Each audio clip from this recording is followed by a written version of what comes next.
Hello, hello. I believe we'll be getting him on in a moment. He's been muted and sort of hiding since I arrived here. So you've just got me for the time being. Good evening, all. Good evening, Andy. Good evening, Yellow. Good evening, Halakar. And hello, Iman. I know you're lurking in the background somewhere, but he's probably making something to calm him for the evening. That's more than likely. More than likely. Right. Hello, Darth Brooks. On tonight's stream, we will be playing this book here, Citadel of Chaos.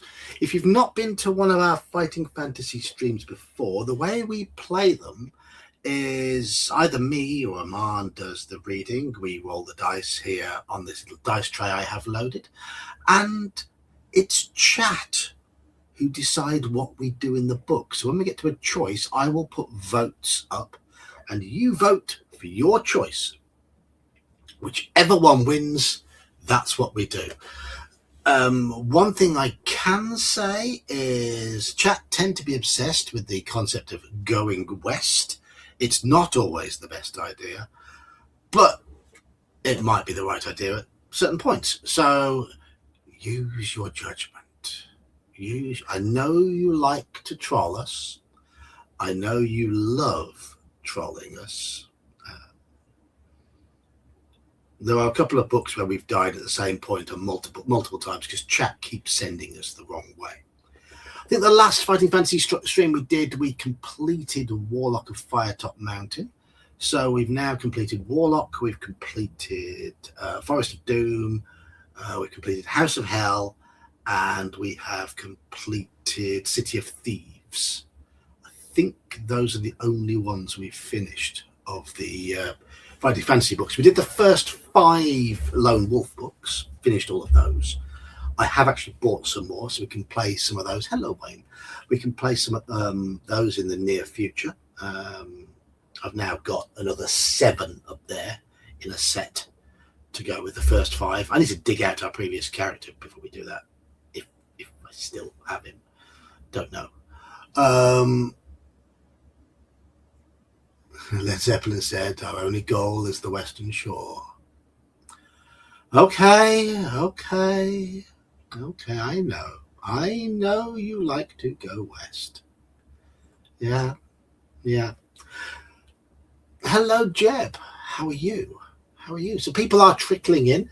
I'm hoping Iman trickles in the non-too-distant future. So while we're waiting for him, I'll just show you what I will be consuming tonight. I don't have work tomorrow, so I've got some Burmeister Tawny Port, 20-year aged. So, ooh. So this is my drink of choice tonight. I don't normally drink Tawny Port. I normally have the Ruby, the red stuff. But we're going to try a bit of Tawny tonight. So, cheers. Good health. 20-year age port. I think my brother bought me this. How much would that have cost him?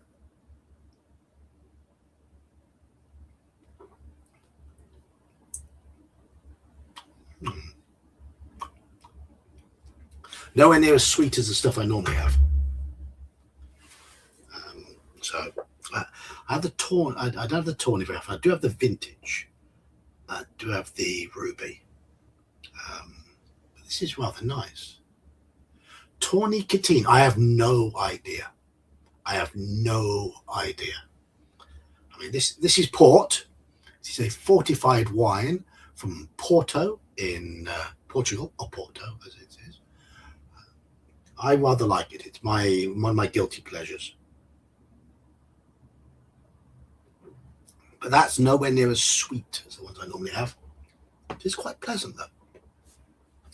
What level of kick does it have? It feels like it has a significant kick. 20% alcohol. So,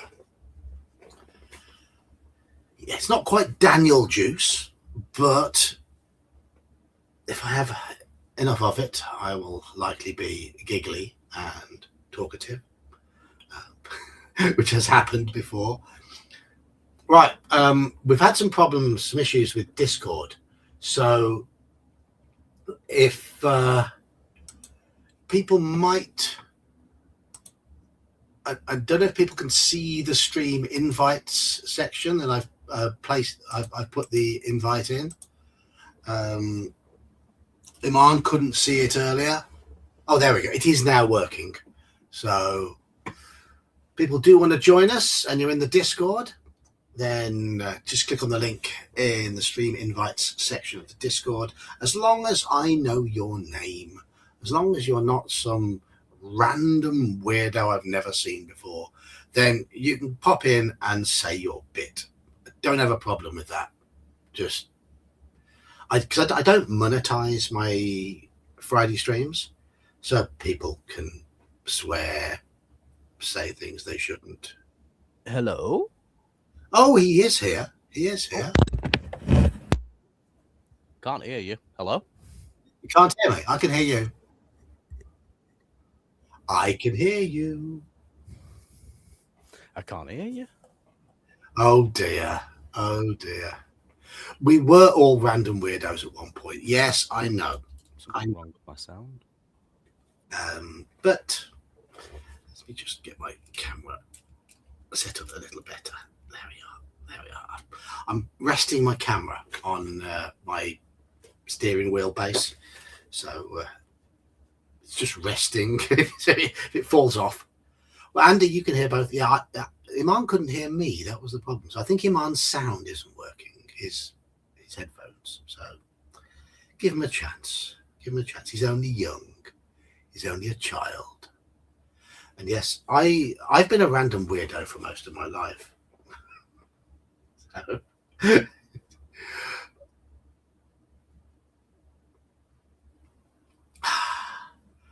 I don't have a theme. Maybe I should get a theme. As long as it's not copyrighted, then you can use pretty much anything as a theme. But if it's copyrighted, you can't. I monetize my videos, but I don't monetize my streams, and shorts are automatically monetized. Best game ever. If there's any monetization, if there's any copyright on it, I can't. But artist doesn't mind. Oh, fair enough. Fair enough. Fair enough. Then I need somebody who's really clever to make me an introduction to put it to, because I can't do posh videos. As you may have noticed, my videos are very static. Can you hear me now? Yes, I can hear you. Goody, goody, goody. Apparently, my audio source decided to change itself for no reason. You know, as you do. All right. Okay. Good. Good. Now I could hear you when it wasn't plugged in, but then I plugged it in and I couldn't hear you. I thought, what the fuck? Which version of the book do you have? Because I've got the oldie goldie here. Have you? I've got that. I've got the reprint. Oh, that's the reprint. We don't talk about those. The words are the same. No, I know. I'm joking. The words are the same. I've got me adventure sheet printed off as well. Oh, well done. Well done. You need to... Do you want to roll us some stats, John? Go on. But Clericon, you all need to get together and sing an intro song. Well, okay. Yeah, I mean, yeah. Yeah. What should it be to the tune of? I don't know. Am I really putting myself at risk by saying, Halakar, just do your worst? Yes. Yes. You're asking for it. I'm asking for trouble then, aren't I? Halakar's just like, yep, let me... Yeah, yes. Oh, dear. Let's have a look. And I think we get spells in this book as well. We do. You don't want to hear me sing. Well, you probably have in the past, because I have been known to get a little bit tiddly sometimes and start singing nonsense. But I certainly won't be duetting with Iman, because I would bring him down to my level. I don't think Iman's much of a singer either. I'm more of a, I guess, a rapper than a singer. You can play the guitar, can't you? I certainly can. Not very well, but I can play it. I mean, that's more than me. I can just about tap about 30 seconds of a very, very simple drum beat using one foot and two hands. That's good. You've got some rhythm there. That's good. But after 30 seconds, it goes wrong. Oh, yeah. And all it is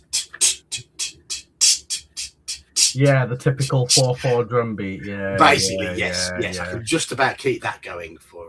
Well, that's why things called loopers exist, John. Yes. All you need to do is just 4 bars, and then you could just loop it forever.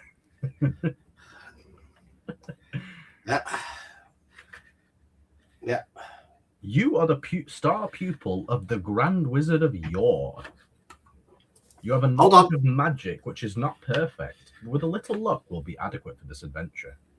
Right, let's make a character then. Let's do it! Skill. 8. Oh, fuck. Stamina. 20. That's not bad. Luck. 8. Fuck. And we do have magic as well. I don't know if we roll for that. Let me just see. You do. Yeah, you do. That's how many spells you start with. Is it? Yeah. So you don't have provisions or potions. You have spells instead. Roll 2 dice, add 6, and enter this. Okay, 14 so magic. Then. 14. Very well. Your magic score determines how many magic spells you can have. Yep, that's fine. Every time you use one, you cross it off. That's fine. Okay. So we have creature copy, which is you conjure up an exact duplicate of any creature, same skill and stamina as the original. Okay. ESP. You'll be able to tune into psychic wavelengths, may be able to read a creature's mind or tell you what's behind a locked door. However, sometimes prone to give misleading information. Fire, you create a wall of fire or a small explosion on the ground. Fool's Gold, which turns an ordinary rock into a pile of gold, but the illusion fades. Illusion, which is a powerful spell, but is a little unreliable. The spell will immediately be cancelled if anything happens which dispels the illusion. Levitation, pretty self-explanatory. Luck restores your luck by half. Shielding is an invisible force field in front of you. Skill, stamina, strength, weakness. Yeah, that's all self-explanatory. So yeah, guys, 1, 2, 3, 4, 5, 6, 7, 8, 9, 10, 11, 12 choices there, and we can pick 14. Okay, but you have to. I mean, I would say pick at least 3 stamina spells. I'll just type them out here as well. You were very loud. That was coming through very loud. What the typing? Yes. I think my headphones might have just disconnected for like a microsecond.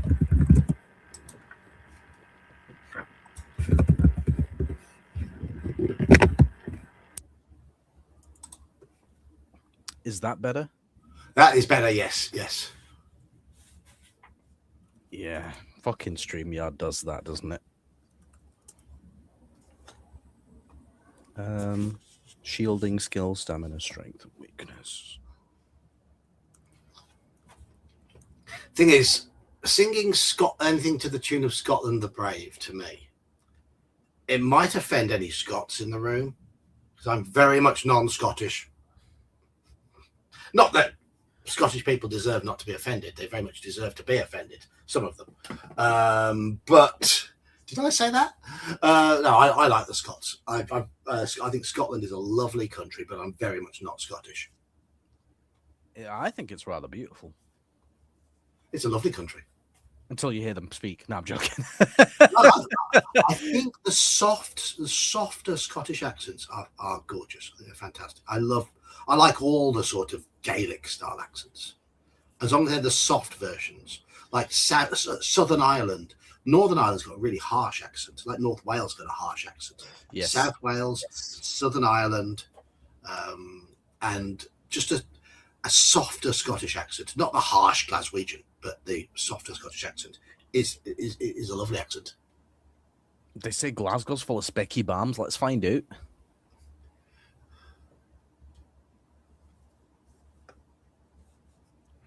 You just like the tune. Fair enough. Fair enough. Right, so spells. I'm tell you what, I'll pick spells. Go on then, laddie. Go for 1 skill, 1 luck, 3 stamina. And 1 of all the others. That's fair. Skill. It's 1 of everything. 1 of everything, but 2 extra staminas because we've got those 2 extra spells, haven't we? Maths. No. I'm not thinking of maths. I'm thinking of the solution. I'm sure you needed 2 of something else, but We don't know the solution, though, do we? I don't know. Well, I mean, it's been a long time since I played this book. I've never finished this book. So. Well, I'm not going to spoil anything, but I'm sure we need more than 1 levitate. Well, we'll find out. And then the rest. You're working overtime tonight, filled with caffeine, rage, and existential dread. So if you're filled with caffeine, then I refer you back to a song by XTC from the early 80s called Senses Working Overtime. Your senses will be working overtime if you're filled with caffeine. Trying to tell the difference between lemon and lime. Senses working overtime. Senses working overtime. Did XTC make it in America? I know they had one very controversial student hit in America, a song called Dear God, which offended a few people. I think it's good. I think it's a good song. It asks a lot of questions. But they also had hits with Over Here, Sergeant Rock was one of theirs. Making Plans for Nigel and Senses Working Overtime were their 3 big ones, I think. Very influential post-punk band. It doesn't say anything about gold, not from what I can see, even though there is one on the sheet. We're only making plans for Nigel. It's a good tune. Bare minimum of equipment: sword, leather armor, lantern, backpack. Yeah. Nope, doesn't say anything about gold. Okie dokie. It doesn't. So Iman's doing the reading. I will be opening the stream now. So I need another window, which is going to appear there. Oh, Iman cut his finger today, by the way. Oh. Someone didn't wash a knife properly and it was still dirty, and as I was cleaning it, my hand slipped and yeah. Oh. Yeah, not good. What are you having done next week, Alakar? If you don't mind me asking, is it some? I hope it's nothing serious. Where's Brian? Have we heard about Brian and his job yet? I haven't heard from Brian in about a week, so I can only assume that's a good thing. I would have thought so. Yeah. Yeah. Fingers crossed for Brian, because Brian was down. I think he was down to the last 2 for that job. So fingers crossed for him. And if he hasn't been on, well, I didn't stream on Monday, did I? So I don't know. But I haven't heard from him for a little while, so maybe he's been a bit busy with new job. Let's hope so. Knee replacement. Right. That's just because you're getting old, isn't it, mate? That is just because you're getting old. Yes. Right, let's get the stream open so I can do the things. Some bullshit. Yep, so I can get votes up. 0% service related, they say. Are they lying? They must be lying, just so then you can't like sue them or whatever, right? Yeah. Okay.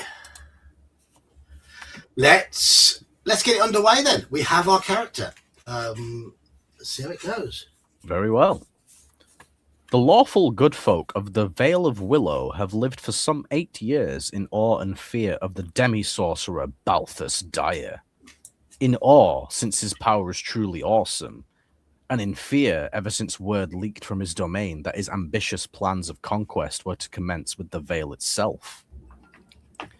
A faithful half-elf sent on a spying mission to the Black Tower came galloping back to the Vale 3 days ago with a frantic warning. From within the caverns of Crag and Rock, Balthus Dyer had recruited an army of chaotics and was preparing them to attack the Vale within the week. The good King Salomon was a man of action. Messengers were sent throughout the Vale that day to prepare defences and to summon the menfolk to action. Riders had also been sent to the great forest of Yore to warn the half-elves that lived there and to make an appeal for allied forces. King Salomon was also a wise man. He knew well that the news would inevitably reach the Grand Wizard of Yore, a white sorcerer of great power, who lived deep within the forest. The wizard was old and would not last through a battle of this magnitude, but he schooled a number of young magicians, and perhaps one of his students in the magic arts with courage and ambition would aid the king and his subjects. You are the star pupil of the Grand Wizard of Yore. He has been a difficult master, and your own impatience has often got the better of you. Perhaps a little too headstrong, you left immediately for Salomon's court. The king welcomed you enthusiastically and explained his plan. The battle could be avoided without bloodshed if Balthus were to be assassinated before his army could be amassed. The mission ahead of you is extremely perilous. Balthus Dyer is surrounded in his citadel by a multitude of appalling creatures. Although magic is your strongest weapon, there will be times when you must rely on your sword to survive. King Salomon has briefed you on your mission and warned you of the dangers that lie ahead.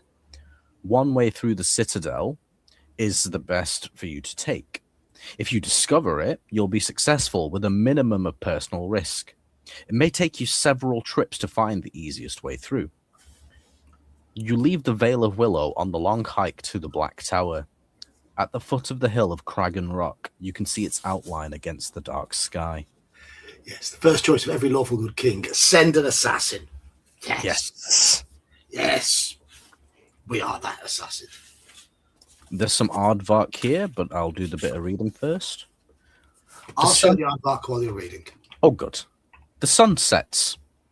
As twilight turns to darkness, you start your climb up the hill towards that forbidding shape silhouetted against the night sky. The citadel is less than an hour's climb. Some distance from its walls, you stop to rest. A mistake, as it seems a fearful spectre from which there is no escape. The hairs on your neck prickle as you look towards it. But you're ashamed of your fears.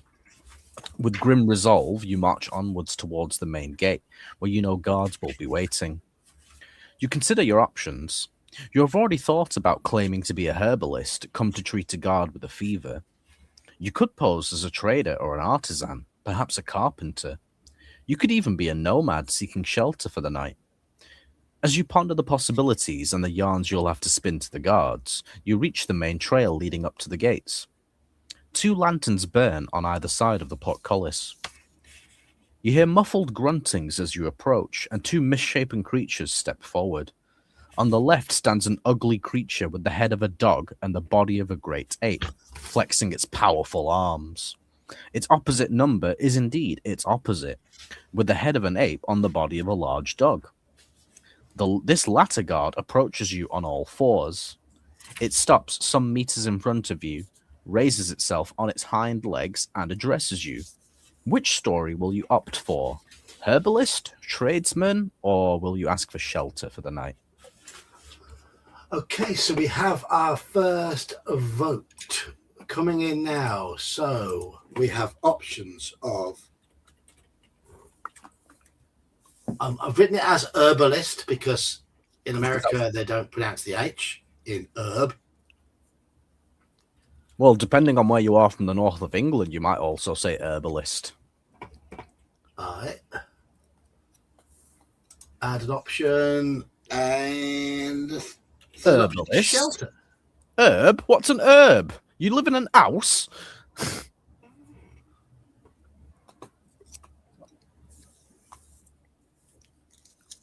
So the vote should be up. Iman, could you vote for me, please?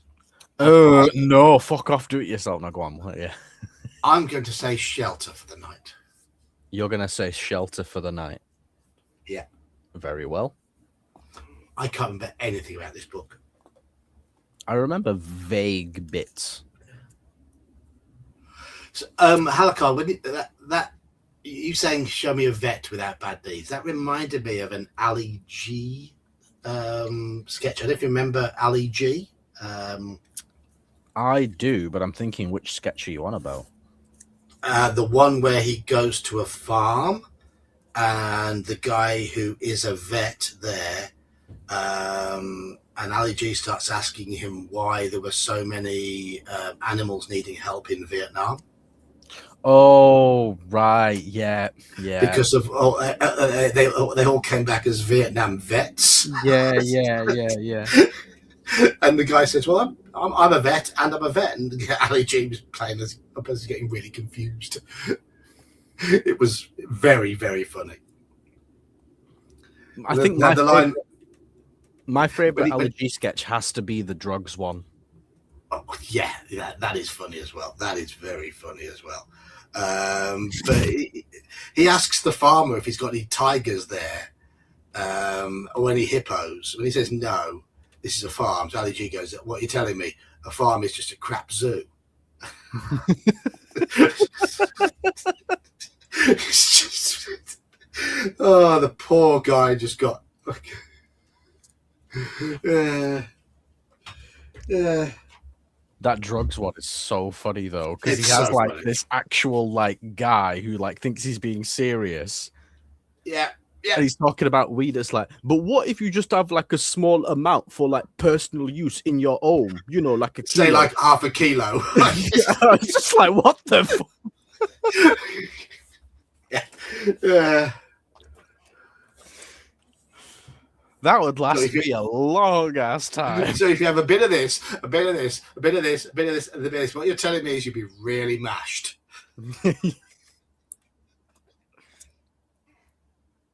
Okay, looks like 3 for shelter, 1 for herbalist so far.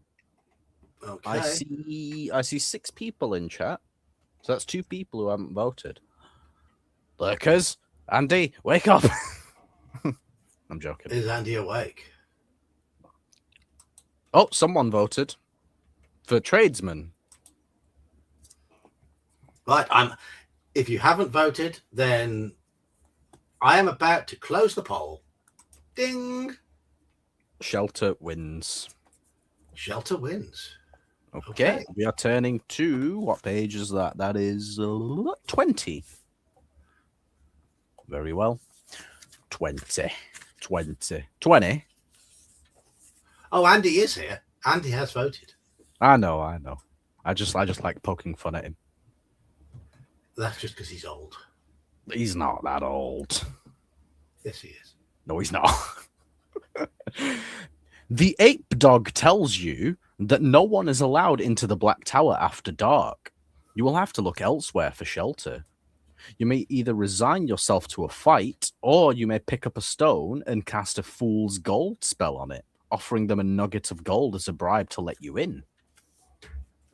Okay, so we have another option. So go here. Fight or fool's gold.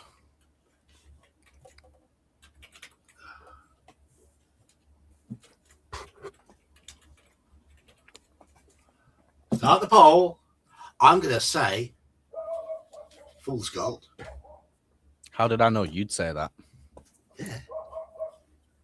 I see Hello, you. Mr. Baker. Hello. I definitely see you as that opportunist that's like, yeah, I'm going to use Fool's Gold on him. That's definitely a sneaky, geeky thing to do. It is. I am really getting into playing a thief in Brian's game. It's so interesting you've never played a thief before because it seemed like exactly what you would go for, right? The problem is I haven't played much before. I was the forever Yeah, DM. So a lot of this is my first time playing a lot of these old games. I mean, Fool's Gold, it is.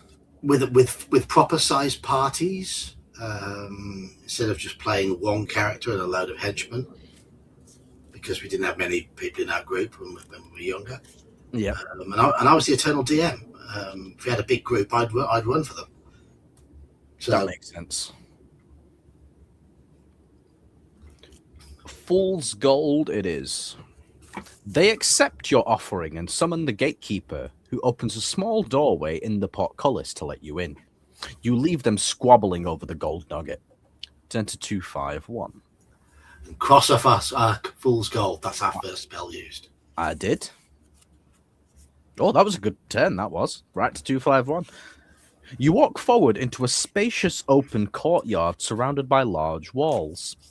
Various lights are burning and groups of figures are shuffling around in the darkness. In the center of the courtyard is a large monument of some kind, perhaps a fountain. Looking across the yard, you can see what appears to be the main entrance to the tower. Will you creep around the wall towards the tower, stride boldly across the courtyard, or tiptoe through the shadows towards one of the groups? Okay, so we have the option of tower. So wall creep, stride boldly, or shadows. Or well, I guess that one is groups. So creep to a tower, strike boldly across the courtyard, or tiptoe towards groups. Tiptoe towards the tulips. I'm going to say creep towards a tower, please. Okie dokie, you're creeping around, sneaky geeky in full flow. Yeah. Groups is winning. Oh. Nope, it's just reset. Nope, not there it is. Yep, nope. Okay. Yep, 3 for groups, 2 for tower so far.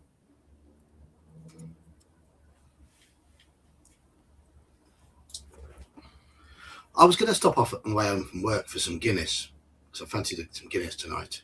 Right. But my stomach just said, go home and get food. So I listened to my stomach and forgot about Guinness. Hey, Tom. Good to see you, man. Hey, John, remember I told you about that guy who streams with his dad who's playing Sekiro? Mm-hmm. Yeah, that's how I met Tom. Oh, right. Has he finally done that boss yet? Yeah, he beat Lady Butterfly. Yeah. Now he's stuck on the next boss. But he's doing a lot better with him. He's doing a lot better. Good. If there's a draw, we will roll dice. Oh, it's no, simple not as that. Again. Yeah, if there's a draw, we have to roll dice. I reckon, so he died about 320-ish times to Lady Butterfly, but I reckon he'll do Genichiro in less than 100. And you're saying that as a nerd who would get nerd rage after 10 failures? 10? Try 3 or 4.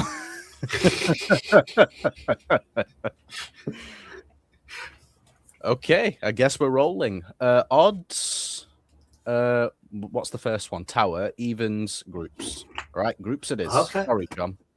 Sorry, John. Bah, humbug.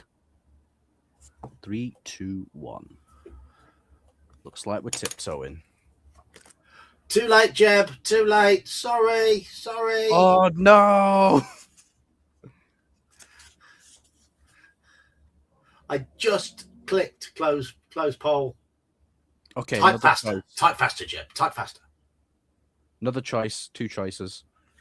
Cautiously and keeping well out of sight, you creep towards through the darkness around the edge of the courtyard.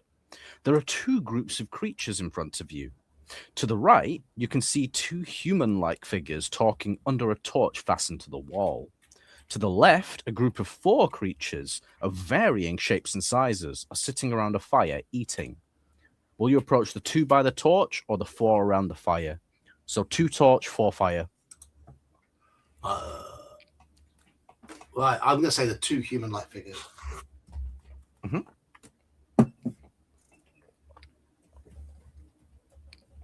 Very well. Let's see. For those who don't know, the book we are playing is Fighting Fantasy, Citadel of Chaos. Hello, One Ring. Hello. This book was originally published in 1982 or 83. I'm just looking to see. It's going to be about then, isn't it? 83. First published, 83. Yeah.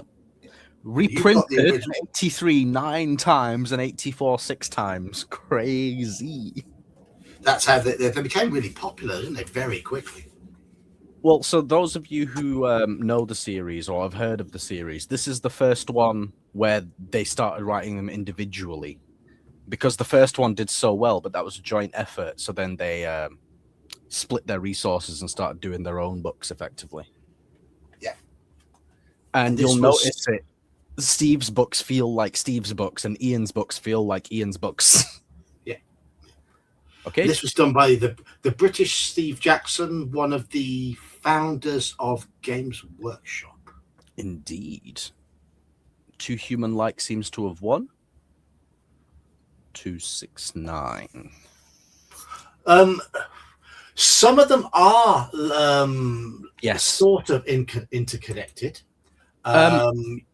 You've got various series. You've got series, haven't you? You've got there's Death Trap Dungeon, which is the first in that mini series within the main series, and then the sequel to that is Trial of Champions, and then the sequel to that is Armies of Death, and then the sequel to that is the Dungeon on Blood Island. Yes. And then you've got the Sorcery series, which is 4 books, one after the other. But that is a different system to Fighting Fantasy, even though it's within the Fighting Fantasy world. It's very similar, though. Yeah, it's very similar. And you have skill, stamina, luck, that sort of thing. But you have got a different spell system. Oh, John, we've got some aardvark. You want to show people, please? What page are we on? 269. The Goose Drank Wine. The 2 men are dirty and unkempt. As you approach, you can hear them arguing loudly about the price of a dagger. The taller of the 2 is obviously trying to sell the dagger to the other. He argues that the dagger is enchanted and is worth more than the other is willing to pay for it.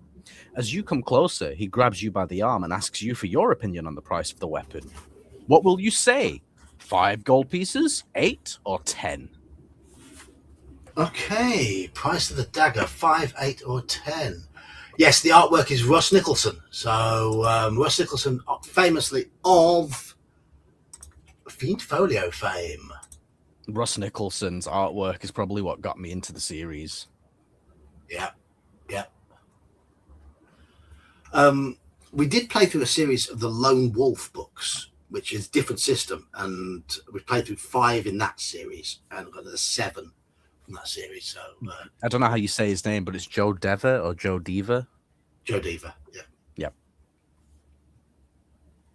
What do you say, John? 5, 8, 10? I'm going to say 8. I'm going for the middle. Of course you are. How did I know? Mr. Jonathan going for the middle. I sit on fences. Yes, I know. Oh, dear. What are we? Yeah, looks like loads of people are sitting on that fence with you. One Ring, 100%. I might just put my camera back at the top of the screen because I'm there. I'm here. There. Jump scare. Everyone roll for sanity. But I agree with what you say there, One Ring. Everything does feel very, very digital, very computer aided. There's no character in art nowadays, certainly for fantasy books. It's not even just that. It's originality is lacking. Yeah. Like, And all the ideas are getting used up, you know? you have to admit, Ross Nicholson was original. He was too good, man. He was very good. I think it's safe to say that 8's won. Okay. All of you fence sitters, let's see how it turns out for you. Turn to 186.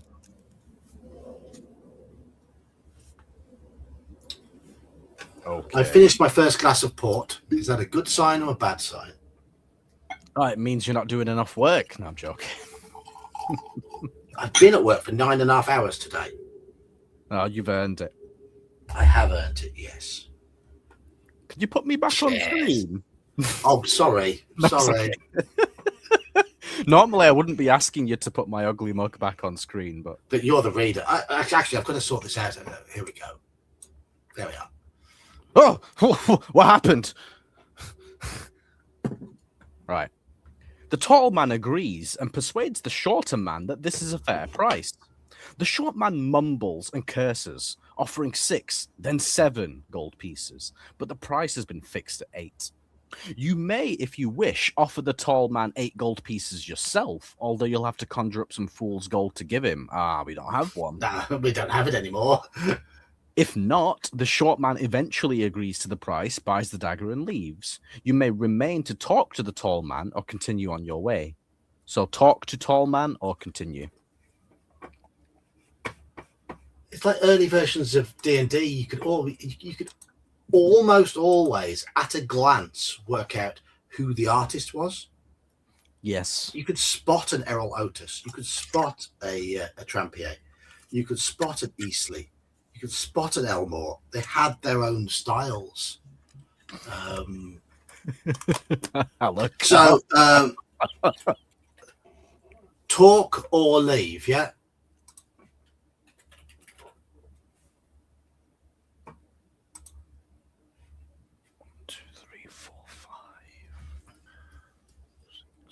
Okay. Yeah. Talk or leave, yeah, basically. Yeah. What do you say? I'm going to say talk to him. Talk. I don't wanna talk about it. What's that, Jeb? What's that when it's, you know? Oh, David S. Sutherland. David C. Sutherland III. He did do a few decent pieces of work, but his incidental work was very flat. Paladin in Hell was really good. That was him. That was his highest point, but there's some laughable ones that he did. So everybody wants to talk to him. 83. Where are we? Went past it. There we go. The man is a merchant. You tell him you are of the same profession, and you chat for some time about prices and profits within the Black Tower. He says he's never been allowed above the ground floor of the Citadel, as merchants are rather despised inside. You bid him farewell and press onwards. Turn to 245. Okay. Okay, that was kind of pointless, but whatever. Give us a bit Just of a bit info, of I guess. Yeah. They don't like merchants. Oh my god, I remember this. Some aardvark here, John. 245, you say? Sorry. You set off towards the Citadel. Although the night air is calm, you hear a faint whistling, which rapidly gets louder and louder until a strong gust of wind suddenly hits you. Oh, that's me, John. Yeah, I know. With such a force that you can barely move against it. You shield your eyes until the blast retreats slightly, and as you open them, you see a ghostly female face inside what appears to be a living whirlwind. She mouths words at you, which you cannot make out, but some seconds after she has finished talking, the message reaches you. She seems to find your appearance offensive and is challenging you with words of abuse. You grab at your sword, but she laughs. Will you ignore her and continue? Talk to her? Or use your magic to see her off? So ignore, talk, or magic.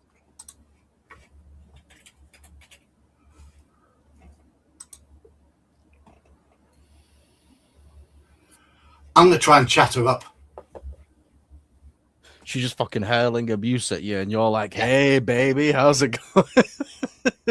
On Skyrim, my evil character's just got married to Muri. Who's that? Remind me.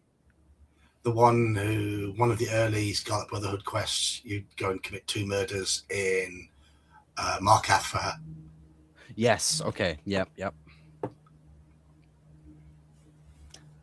So 3 talk, 2 magic, 1 ignore.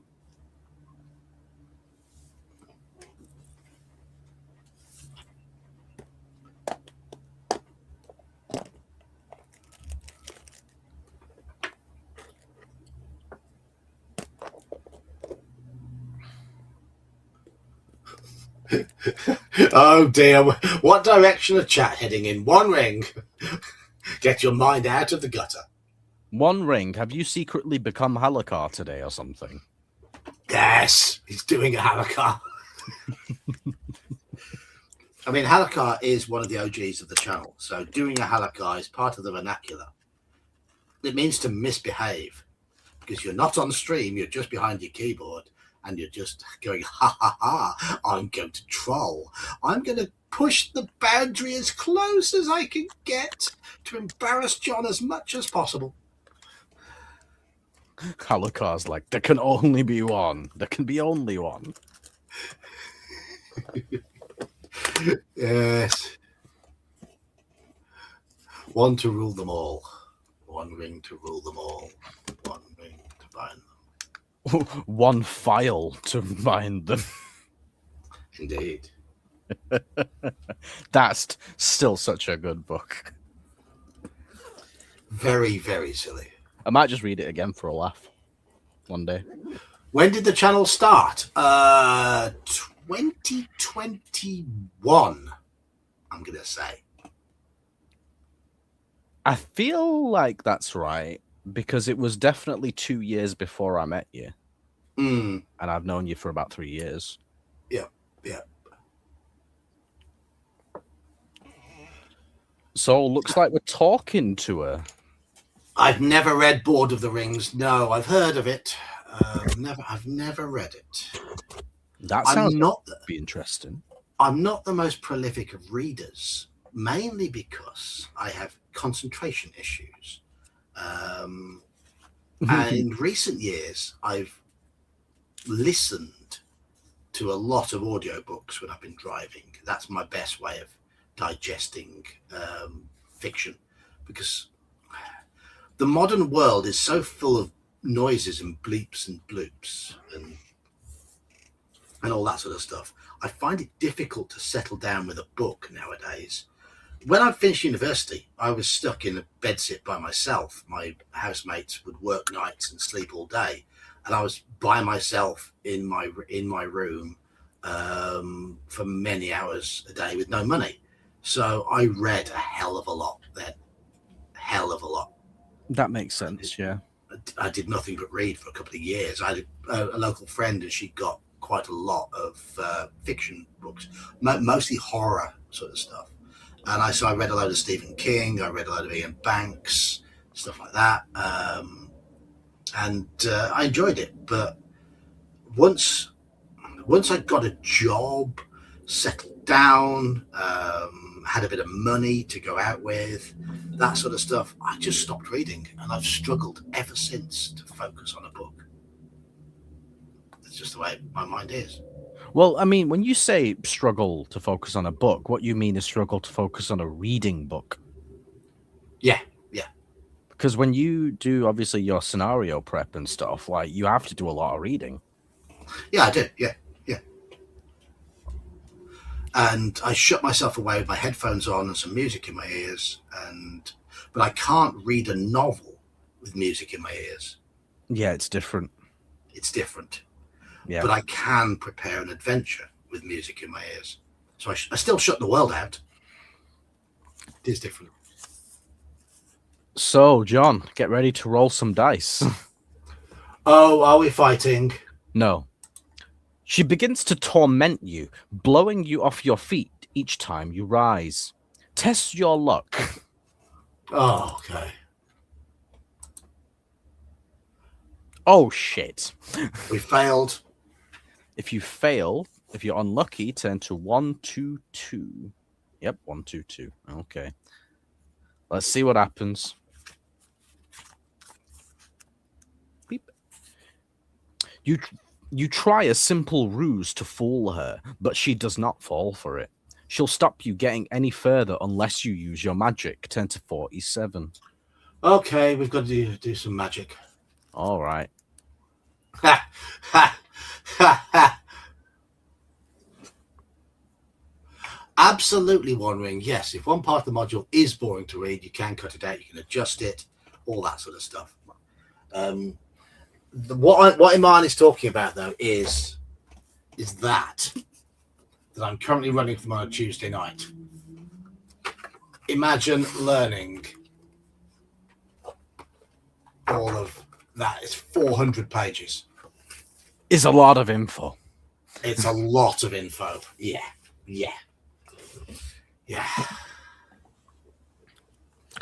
So, which spell will you use?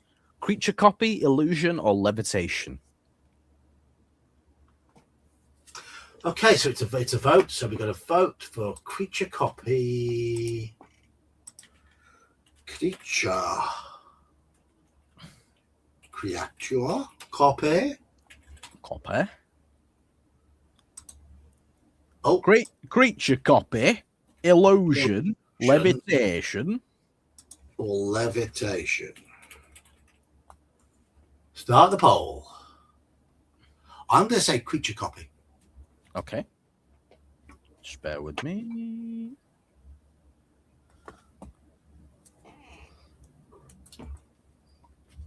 Creature copy.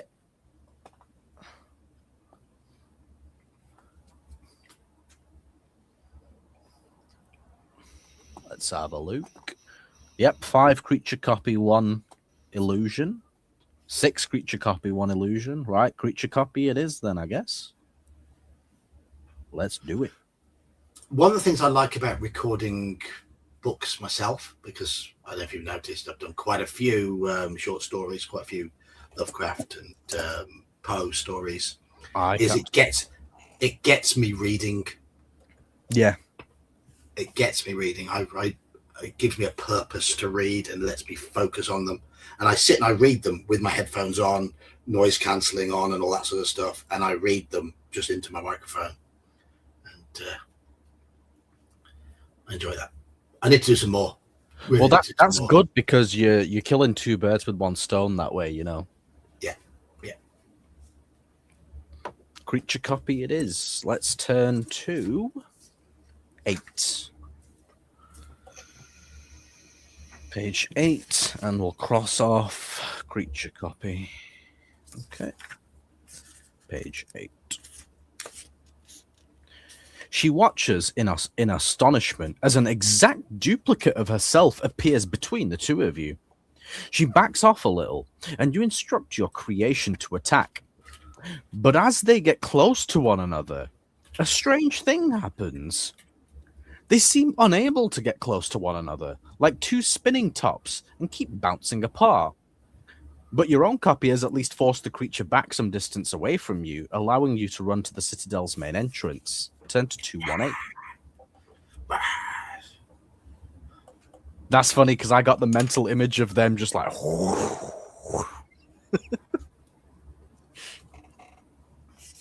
218. Okay. In front of you is a large wooden door, firmly locked. You may either knock 3 times for the guard, or you may use a strength spell to try and open it. So knock guard or strength spell. That would just get us into trouble, Halakar. So knock 3 times on the ceiling if you want.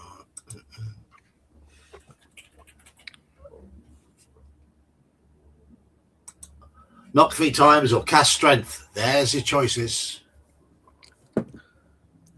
I'm going to use spells. I'm cast strength. Okay.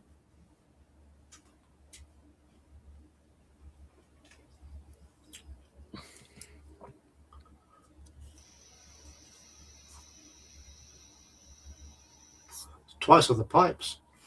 Indeed. That was Tony Orlando and Dawn, I believe, did that. Showing my knowledge of songs that would have been in or around the charts when I was born. Oh, it's 50-50. What year was that? That would have been early 70s, wouldn't it? That's 71, 72, I guess.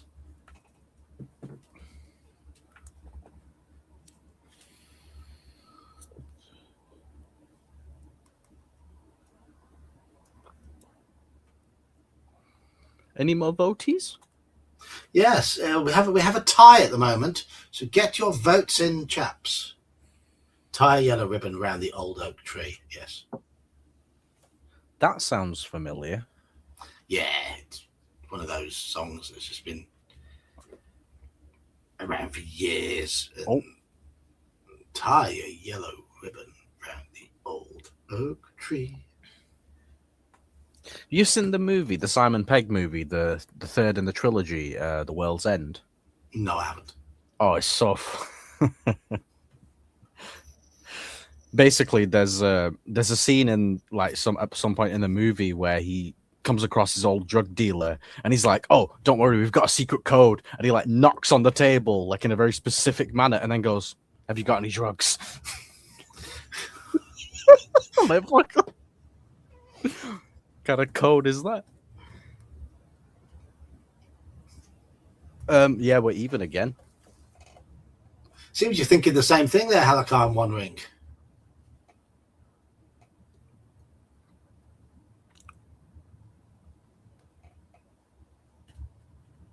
I wouldn't know.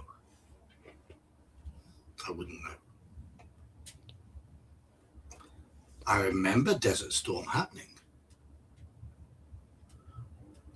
Oh, Simon Pegg's a British treasure, mate, honestly. Well, he is to me. Operation Desert Storm was when I went. That was the year I went to university.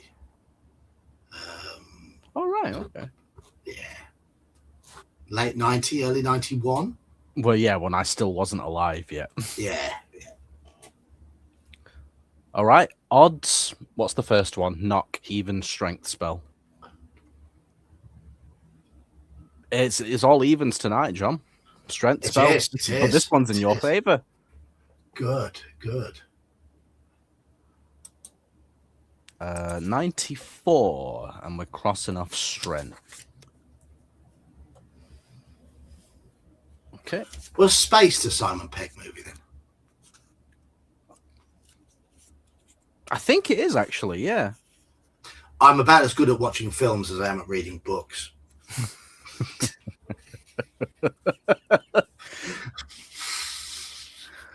You feel your own growing power.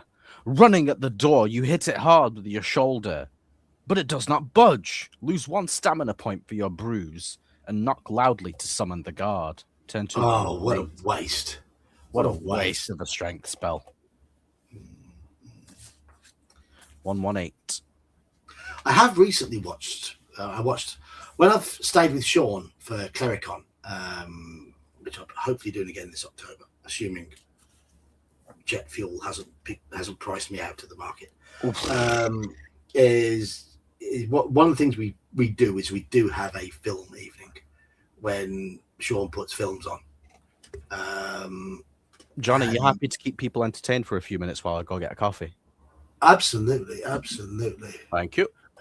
And the first year I was there, I watched the 13th Warrior.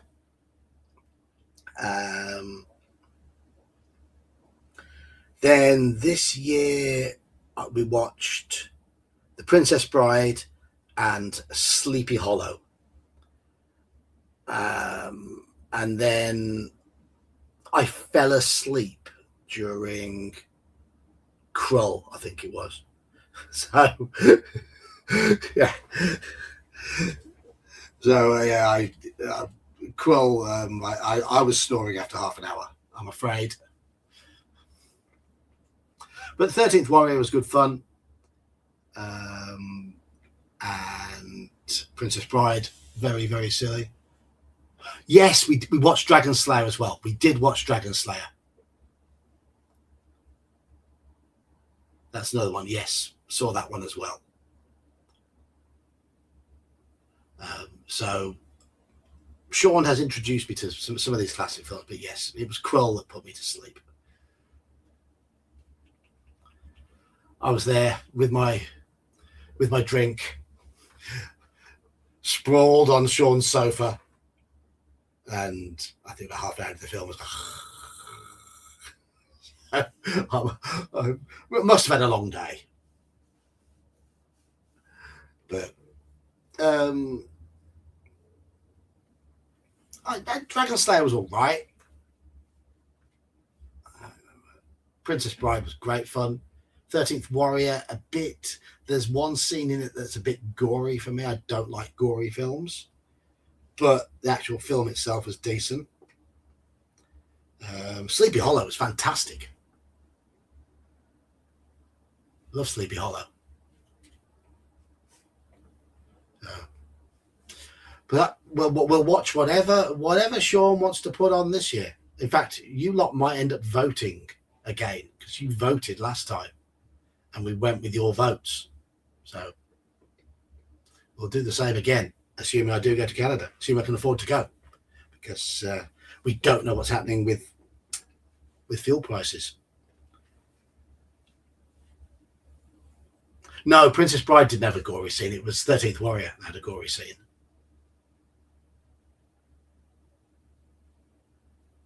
Did I say, if I said Princess Bride, I do apologise. That's just me getting old and confused. But no, 13th Warrior had a gory scene.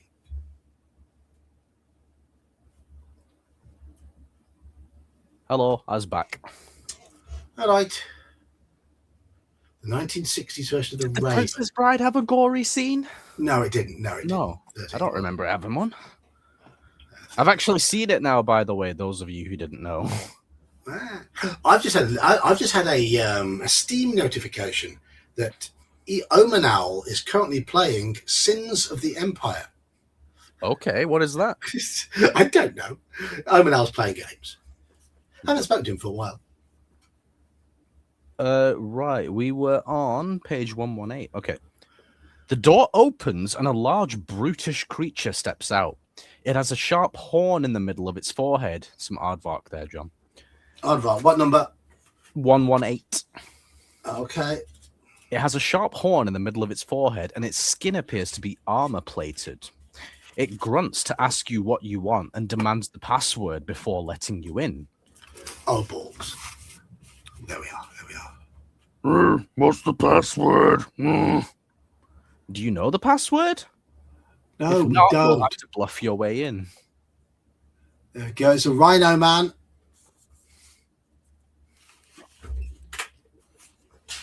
So, what are our options? So 10 to 198. You think quickly. You reach into your bag and pull out a handful of weeds. Showing them to the creature, you explain that you're a herbalist and have come to treat the Lord's librarian, who is critically ill. The messenger never told you of any passwords. Will he believe you? Test your luck. Oh, joy. We're luck 7 now. We've passed. Oh my God, we passed. Oh, wow. Okay. If you're lucky, he believes you and lets you in. 10 to 177. Nice. It is a nice illustration. It's the artist is Russ Nicholson, who was a British artist, very prolific in the 80s. Did a lot of work for Fighting Fantasy and for Dungeons and Dragons. Yes. Check out his website and his blog. There's some lovely art on there. He sadly passed away, I'm gonna say about a year ago, but it might have been a bit more now because time flies when you get old. But he had his own style.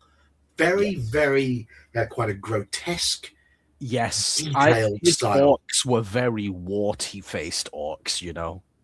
Yes, they weren't like your standard. Oh yeah, just leathery skin. No, they were fucking ugly.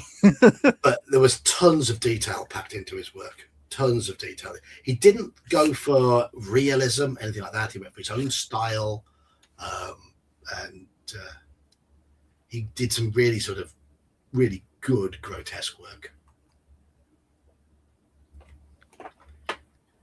If only you knew, Tom. If only you knew.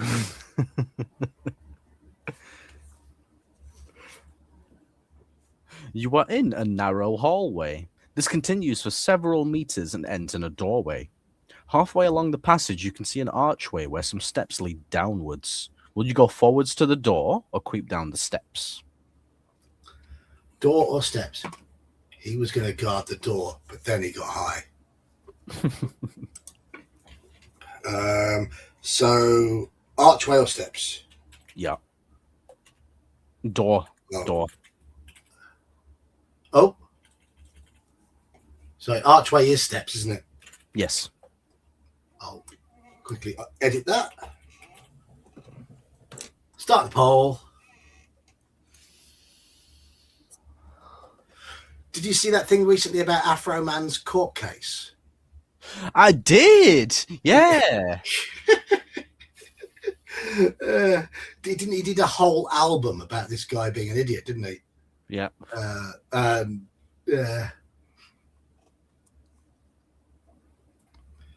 glad he won that.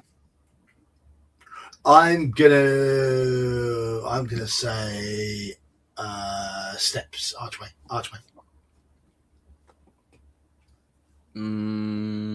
I thought there was a whole album about him. 5-2.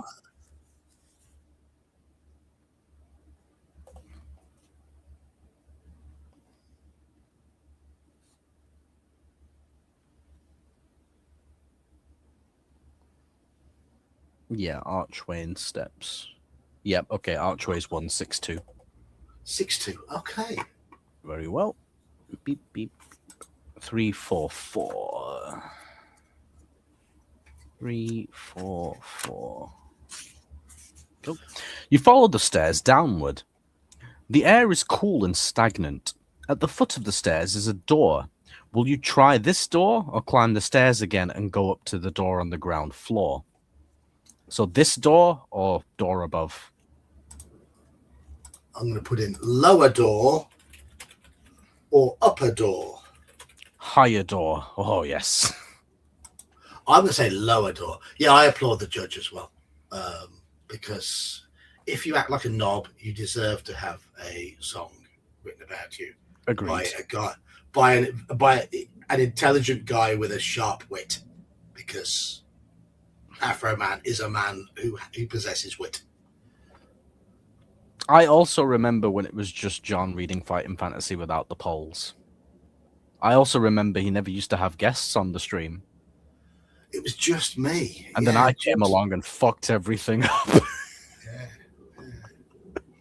You said lower. Goku and Dan and Saxius and Bear, all those people popping in.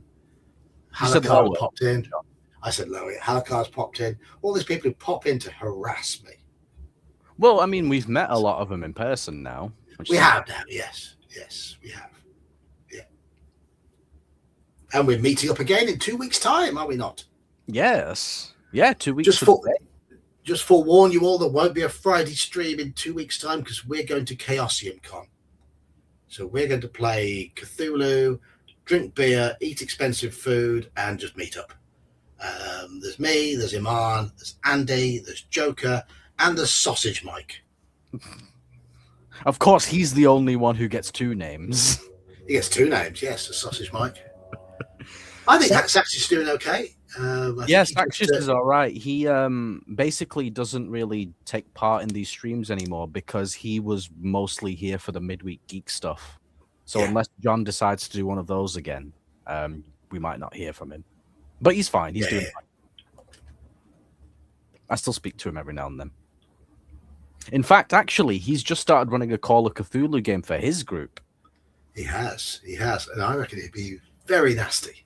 Oh, yeah. But his players are just as, they're all trying to one-up each other. That's just how it is. Yeah. Lower door, unless any sneaky last-minute votes are coming in. So far, it's lower. I'm happy with that, though, because it's number 7, and 7's my lucky number. You won't get that reference. No, sorry. There'll be people in there will know exactly what song I was butchering. It was Lucky Number by Lena Lovitch. Okay. The door is locked. You may try to break it down by charging it with your shoulder, or you may cast a strength spell on yourself. Okay, can't do that. Charge it.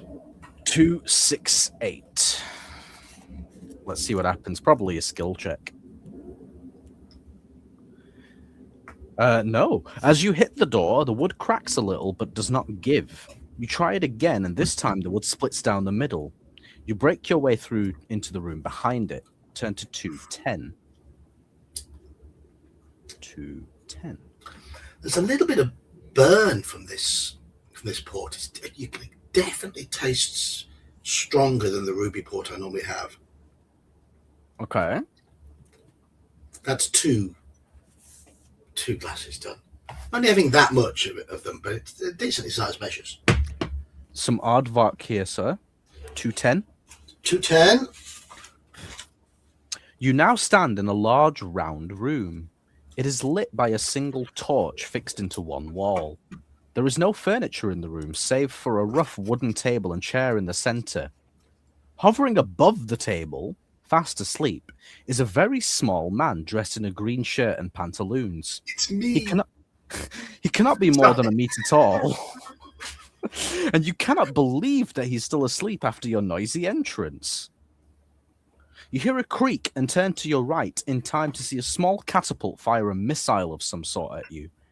It is going to hit you unless you use a shielding spell. If you use this spell, or if you cannot or will not. So shielding or no shielding. Okay. I remember this.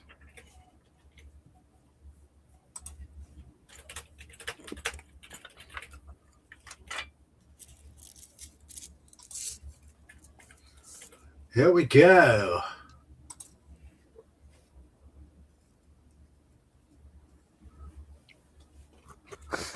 Fuck's sake, John. Yeah, shield. Get your magic out for the lads.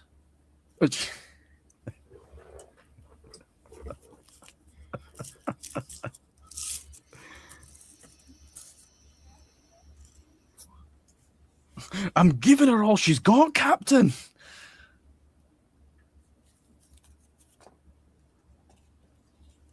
Right, shielding. Well, okay, turn to 192 and cross off shielding. Where's that gone? There it is. Shielding.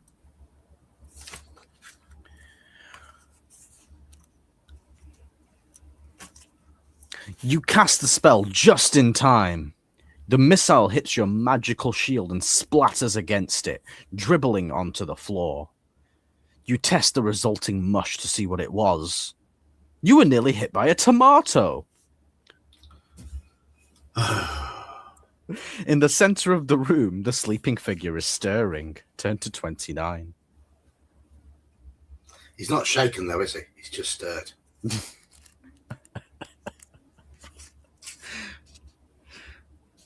Cautiously, you approach the little man. As you get close, a single eye opens and looks you straight in the face. A wide grin spreads between the creature's ears, and he disappears. "Good morning to you," says a chirpy little voice behind you, and you swivel round to see him standing there, still grinning. "I'm Seamus, the leprechaun," he chuckles and holds his hand out to you. He seems friendly enough. Will you try to shake his hand and befriend him, or draw your sword?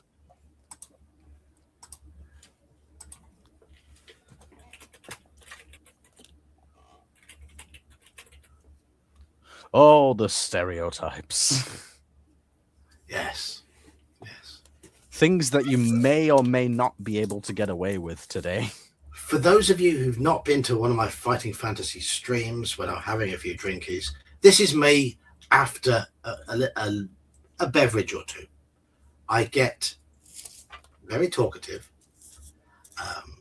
I'm tired as well. When I'm tired, I can get snarky. But my Yeah. snarkiness becomes very sort of chirpy snarky when I've had a few drinks. So That's the thing. They sort of feed into each other, don't they? they do, yes, they do. So you get drunk John, who's like a little bit more giddy and talkative, and then you get tired John, who's snarky, and then you get tired and drunk John, who's like the best of both worlds. I wouldn't say the best. I would. It's hilarious. Yeah, well, Some of the shit you come out with, I'm like, whoa. And you know it must be bad because even I'm like, whoa. well, I'm not drunk yet. I've only had 2 large ports so far, so let's have my 3rd large port. Yeah, my doctor just said 1 glass a day. Cheers. Cheers, mate. Did you say shake hands or sword, by the way? Shake hands. Okay. Okay, yeah, we're shaking his hand, it looks like. Where are we? 271. 271. I think I remember what happens here as well. I don't remember anything about this book. This is the level of impact it's had on me in the past. So you grasp his hand and introduce yourself, and cry out as the nerves down your arm go numb. Seamus bursts out laughing. Lose 1 skill point as you were using your sword arm. Oh, you arsehole. You are becoming angry, but the little man continues to shake your hand and laugh. A laugh comes from behind you, and you look around to see him floating in the air, grinning. But you're still shaking his hand in front of you. Or are you? In fact, you now realize you are frantically shaking hands with a stuffed dummy, which is flopping around on the end of your arm as you shake it. You throw it to the ground, but it's stuck to your hand. The situation is ludicrous, and you are becoming very angry. Just a little joke, says the leprechaun, who snaps his fingers. I approve this level of trolling. Of course you do. Just a little joke, says the leprechaun, who snaps his fingers, and the dummy disappears. Now, what can I do for you? Will you ask him the way onwards, or draw your sword? Okay, ask way or draw sword. I like the book's persistence and yeah, you should kill this guy. Just kill him. He's going to torment you. He's going to drain you of all your skill and your stamina, and he's going to wind you up. He's going to make your hair go white if it's still attached to your head, which mine isn't. What are you saying, John? Draw sword? Ask. No, I'm going to ask the way. You would never draw a sword against your kin. He's a little man. I mean, I'm not Irish either. No, I wasn't referring to that. I was referring to the trolliness. That as well. Yes, I approve. I do this to Dungeon Masters, I'm afraid, as well. I will recant a little tale.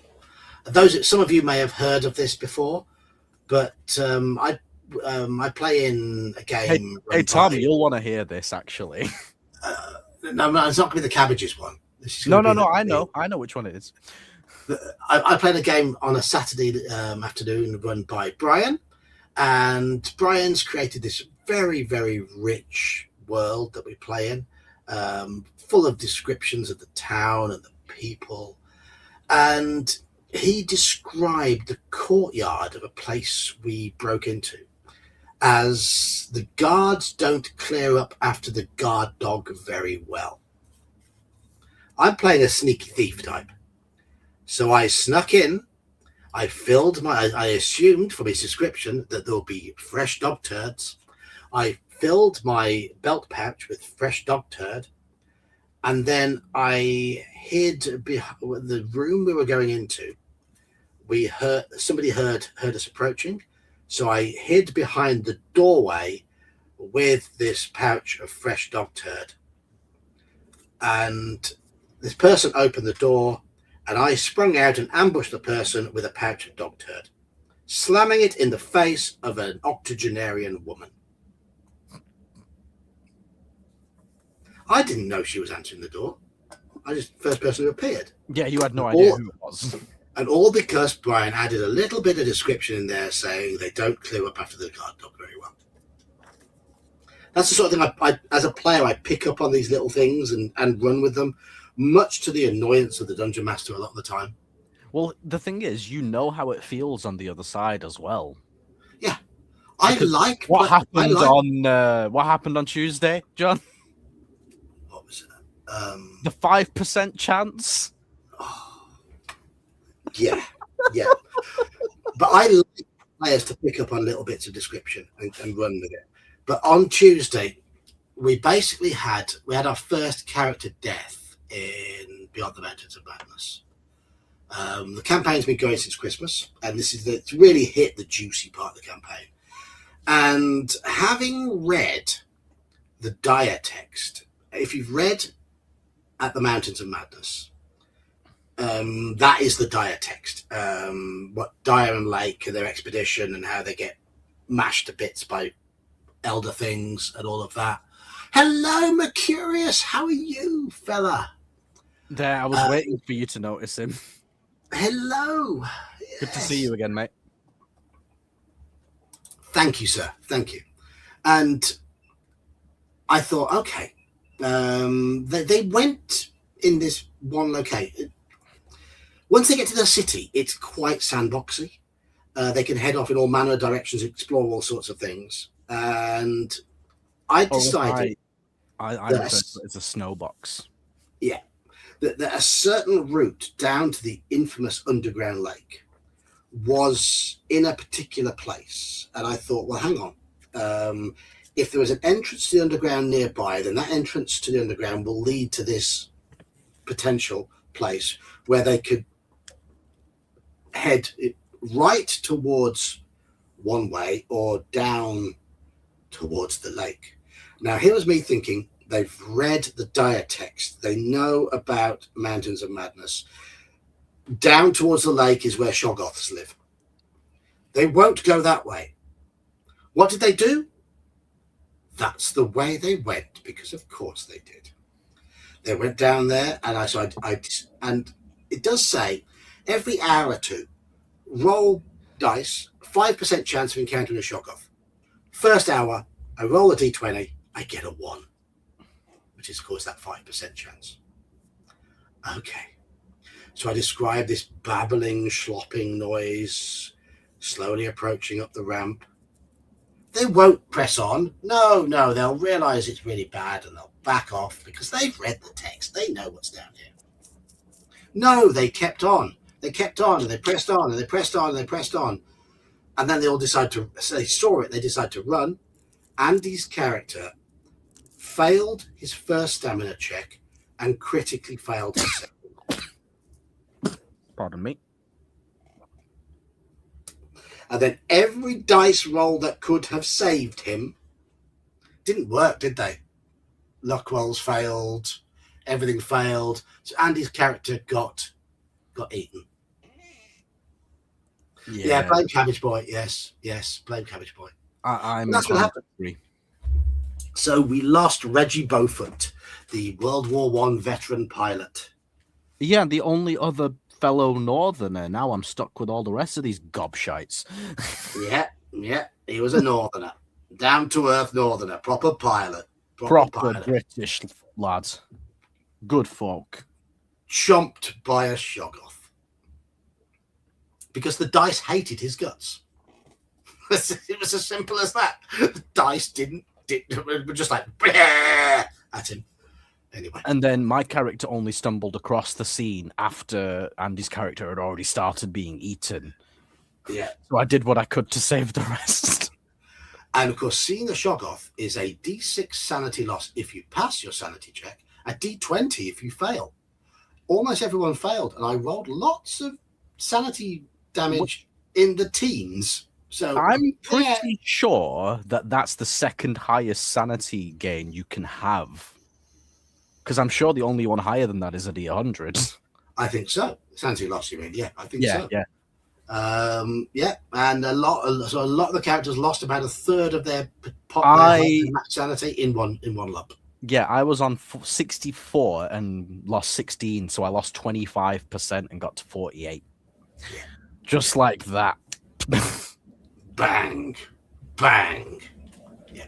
Yorkshireman? Does he taste like Yorkshire pudding? Let's find out. Right. Anyway, where was we? Where was we? We was... Yes. Yeah, so we decided to ask O'Shamus the way. Oh, yeah. I shouldn't go this way, says O'Shamus. These are not pleasant parts. These 3 doors... Oh, wait. What? Oh, sorry. No, okay, right, yeah. These 3 doors are the only ways onward. 2 of them are very dangerous, and the other is very smelly. On the opposite side of the room are 3 doors. One has a brass handle, one has a copper handle, and one has a bronze handle. Which will you choose? Brass, copper, bronze, or ask his advice? Brass. Brass, copper, bronze, or ask his advice?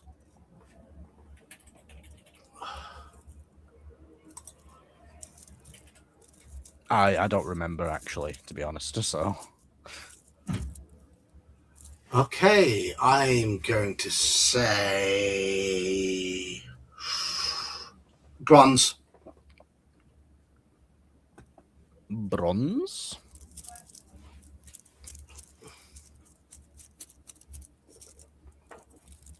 Charles.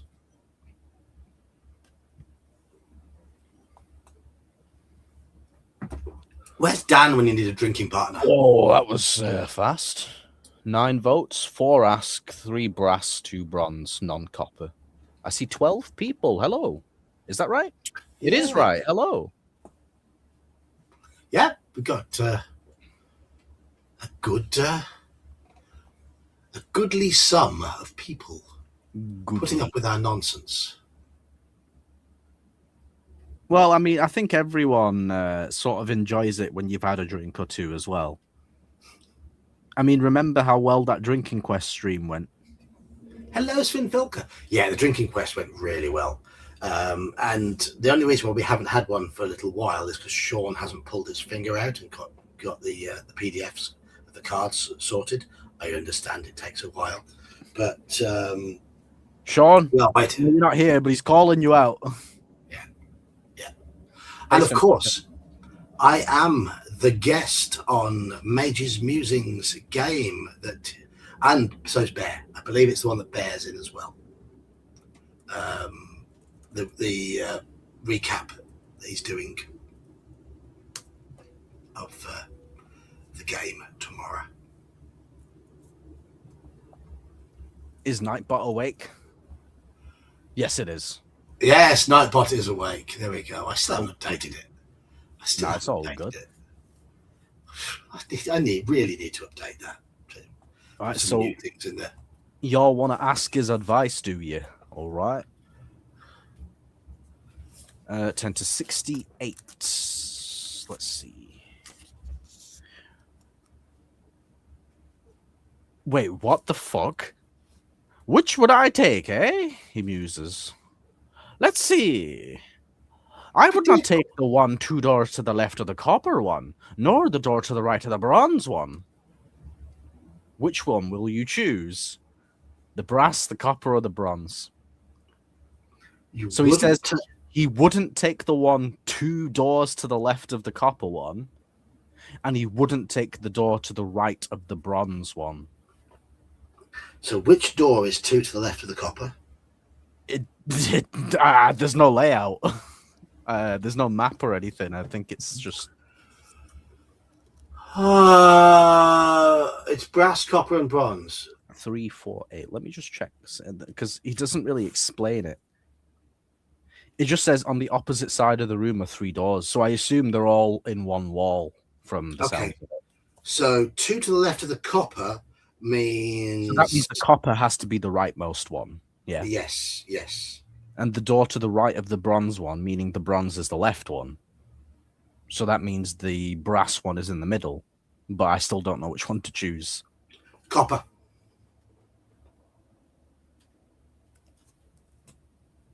Well, do you want to redo the poll?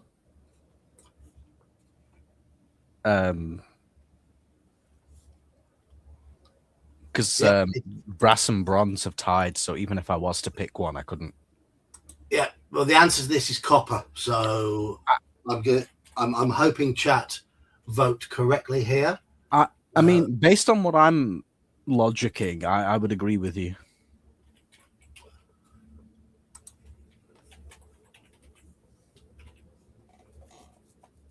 I know logicking's not a word.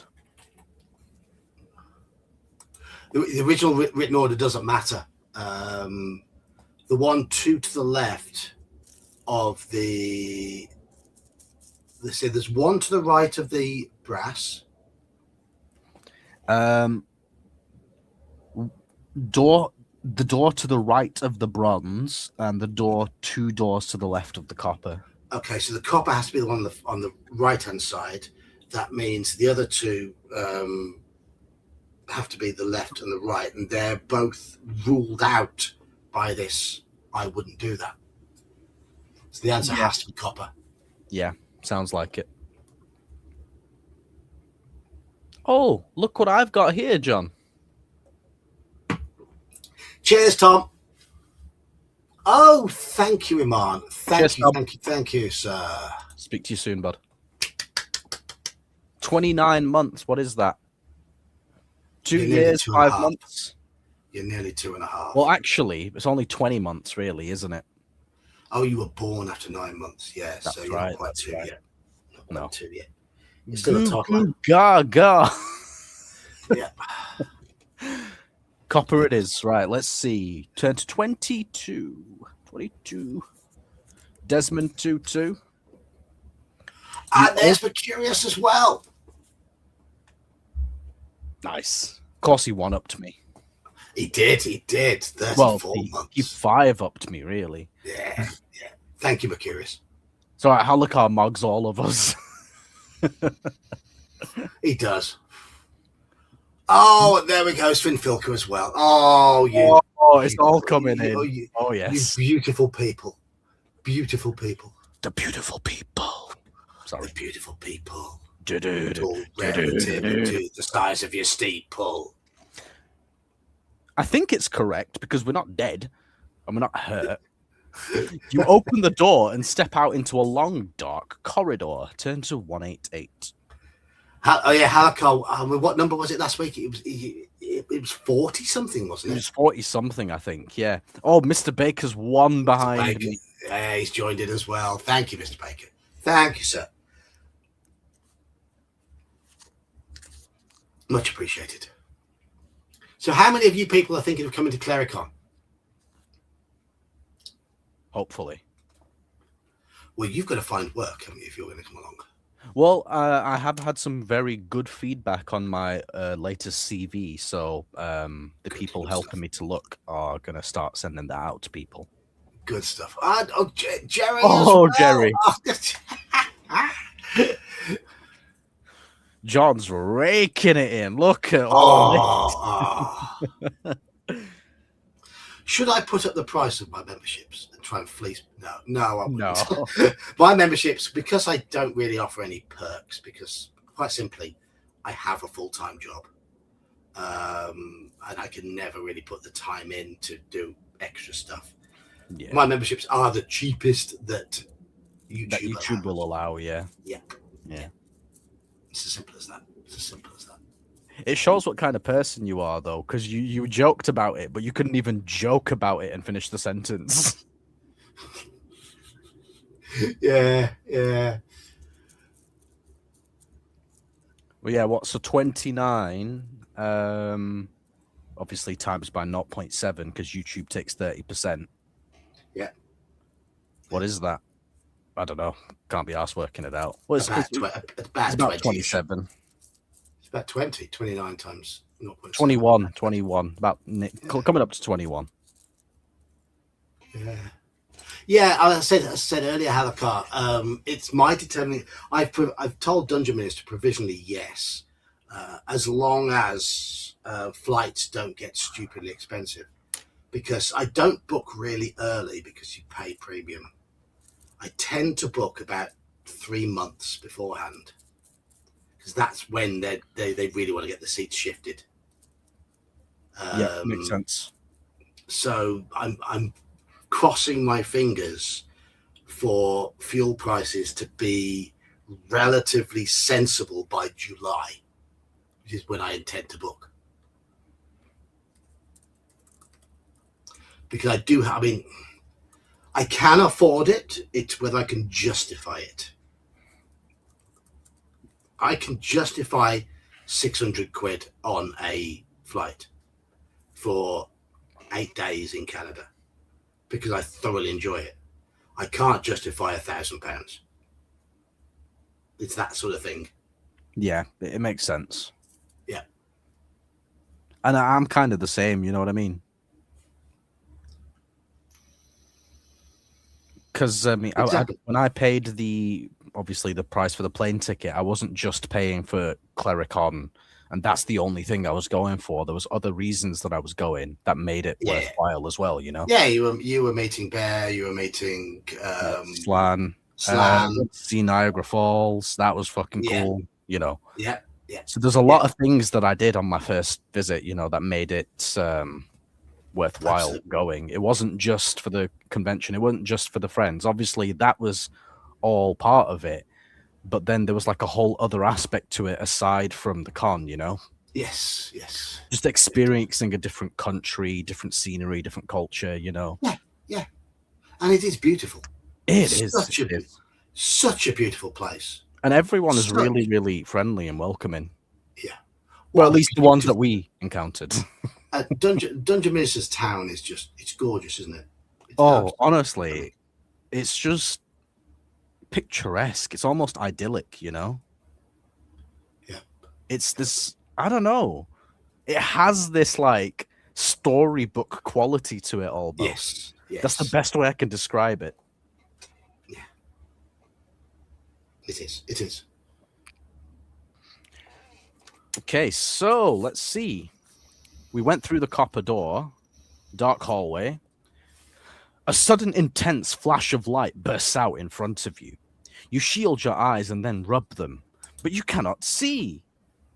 Panic hits you as you hear a low growling noise. Padded footsteps come closer and you cry out in pain as this unseen creature roars and embeds its sharp teeth in your leg. Will you cast a strength spell? Can't. Will you cast a weakness spell, or will you draw your sword and slash out at the creature? So weakness spell or sword?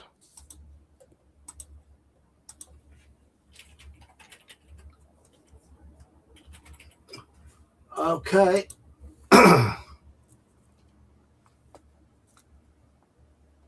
What are you saying?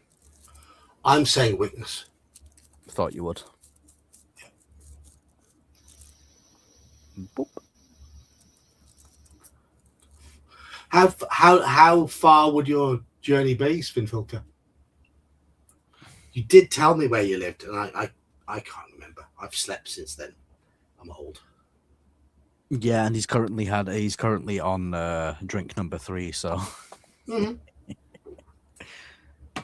And I'm enjoying it as well. I intend to sleep. Even if you tell him again, he'll just forget. Yeah, I intend to sleep well tonight. Good man. What's is it MERP tomorrow? It is MERP, and it is Brian's OSE game. And that, if anyone wants to know what I'm drinking tonight, it is Burmeister Tawny Port, 20-year aged. 20-year aged? Wow, okay. Yeah, yes, I don't know. It was a present. It was either my brother or my brother-in-law who bought it. They both buy me bottles of port for Christmas. I don't know which of them bought it. They both buy me nice port. Okay. So I don't know which one got me this one. Is it like the foolproof thing to get for you? Yeah. And if my stomach problems had continued, I would have told them not to get me any alcohol, because that would have been the next thing to go. But I've changed my diet. I'd already cut out dairy products. Now I've cut out spicy food, fizzy pop, and caffeine, and my stomach has settled down. So one of those 3 things is what triggered my last stomach problem. I now need to work out which So, one it was. Dairy, Thank you, spicy alcohol. food, and what was the last one? Caffeine and fizzy pop. Caffeine and fizzy pop. Okay, right. Yeah, those are the things I've cut out. And yeah, my stomach's sorted now. But Well, I can you trigger it. try spicy food first, so I know whether to bring any down for you or not? Yeah, okay. Half a continent. So half a continent is, yeah, you're talking about 1,500 odd miles, aren't you, in America? So, yeah, you're talking. Is it about 3,000 miles across the USA? It is, isn't it? I think so. I think it's not as much as the distance, between us. And I mean, if you drive all day, you're going to do 400 to 500 miles. It's going to take it out of you. But so you're talking 5-6 days to drive across America. So 2 or 3 days drive for St. Phil to get to Claricon. That's pretty brutal. Wow. Raisin bread with a brandy-soaked raisins. That sounds good. That does sound good. It does indeed. I like brandy. Not that I would eat it, but there you go. Oh, I would. I know you would. There's more for you then, isn't it? Absolutely. So we're casting a weakness spell. Turn to 159. Let's see what happens. I've got a bottle of spiced rum in the cupboard downstairs, and a bottle of this Italian liqueur that nobody's opened yet. Oh, I remember this. Yeah. You cast your weakness spell. I've crossed it off. Hopefully, you wait for the creature's strength to fade. But as its teeth still maul you, you are dismayed to find that its attack is becoming more ferocious. You cannot feel your leg now. The pain is intense. You feel faint and lose consciousness as the jaws close on your throat. Turn to 323. Aren't we dead? Nope. Internal flights in Canada are half the price of last year. Maybe I should. That's good. Maybe I should look into prices now to see what they are. Yeah, go on. If no one's flying to North America, maybe they're cheap. I don't know. I'll have a look. Tomorrow. You awake and look around. As your memory returns, you are amazed that you can see. Your leg feels tender but is uninjured. You hear a small chuckle coming from above you, and suddenly the whole thing makes sense. Floating above you is O'Shamus, now laughing loudly. The whole thing has been one big practical joke. You are enraged and leap to your feet, but as you glare at the funny little man rolling about in the air in hysterics, you can't help but see the funny side too. Then giggle, then chuckle, then laugh loudly. For some time, the two of you roar with laughter until tears stream down your faces. When you are both able to control yourselves, you eventually settle down to chat. He is a pleasant little man. It is you, John. Before you leave, he says, "Indeed, you're a good sport. Your way ahead is fraught with danger, though, but perhaps these will help you." With a wave of his hand, a sword and a plate appear on the table. The sword is a magic battle sword and will add 1 point to the dice roll when thrown for attack strength. Okay. Nice. Items +1 sword. And it's not plus skill sword, so we still have the opportunity to regain that lost skill point. Indeed. Yep. The plate is, in fact, a silver mirror of fine workmanship. You may take these with you, but leave your old sword behind. Yep, fine. Yeah, we'll do that. Silver mirror. Silver mirror. Now you may leave through the room through either the brass handle door, the copper handle door, or the bronze handle door. There's no puzzle or anything, so. I still think we go with the copper personally, but I will put it for the vote. See, I remembered that it was a prank by O'Shamus because I remember like me as a reader was fucking fuming the first time around. I say copper. Very well. No, I won't be booking Spirit Airlines. I have heard about that. Yeah. What is it? I'd like to go with Aer Lingus this year because I've never been to Ireland, and I'd like to go to Dublin and I'd like to get a flight with at least a 3-hour stopover at Dublin Airport. Go from Birmingham to Dublin. Get a proper pint of Guinness, and then and so I can. I'll have 2 or 3 pints of Guinness. That is my plan. And then sleep. I'm going to see what's going on in terms of flights from here as well. Because last year I went through Brussels and I flew with Air Canada. Right. Which was great. I mean, it was great to see another country, even if it was for just like an hour or two. Yeah, I flew with KLM last year, so I went via the Netherlands. KLM, okay, yeah. And Iceland Air the year before, so I went via Reykjavik. I do recommend Reykjavik, even if it's just for 2 or 3 hours. Okay. Even if it's just for the view when landing in Reykjavik. Who was that with? Iceland Air.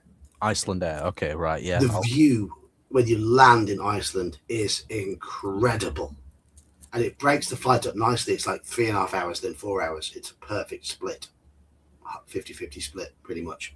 Yeah, it makes sense. I mean, because I went to Belgium, which is like further that way, and then same with me. Yeah, I went to Amsterdam. Yeah, same.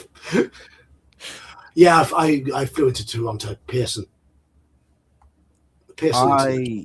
I flew into Montreal because I was staying with Slan last year. But I think this year, fingers crossed, I can go, and I'll be going to Toronto as well.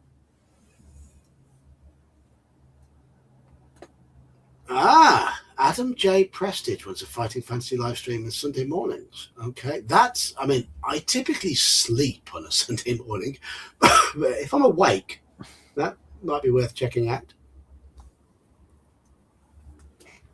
Well, who is that? What am I supposed to know this person's name?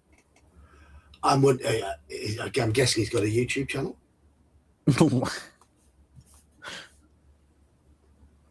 Okay. Let me see who he is.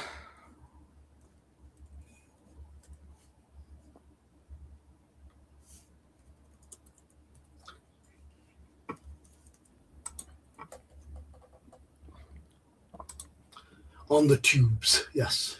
He's got 5.86k subscribers. Pretty good. Oh, he's fairly big.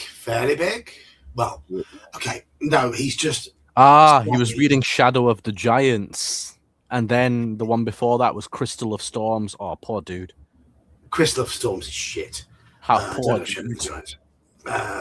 But he's not big. He's just not quite as much small fry as me. There's Daniel. Hello, Daniel. We've just met one of your blood brethren, Daniel. A little leprechaun. So you, of course, are proud of your Irish blood. Oh, and Daniel, you'll be proud of me as well. Cheers, Dan. Hope you're well. We got some aardvark, monsieur. What number are we at? 144. So the copper door. The copper door opens and you enter a narrow corridor. You follow it for some time until you finally come to another door. This time a wide carved door with the inscription wine cellar set into it. Dan's here at the perfect time. You try the handle and it opens. Poking your head round the door, you can see rows and rows of racks full of bottles. Full of wine? Isn't that one of the most Ross Nicholson pictures you could possibly imagine? Yes. Thin and wiry and grotesque with loads of details around the edge. The room is dimly lit by several candles. Your opening the door has caused a little bell to ring, and a figure is limping towards you up one of the aisles. Will you draw your sword and prepare to defend yourself, or see what this fellow might have to say?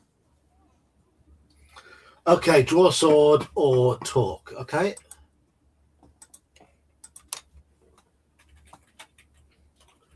Draw a sword or talk. Sword.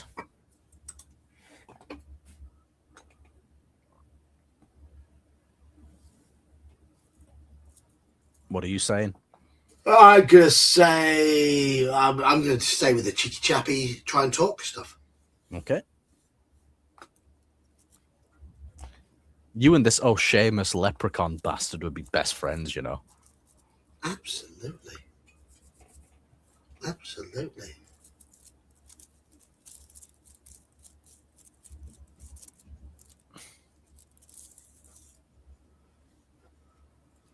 Okay.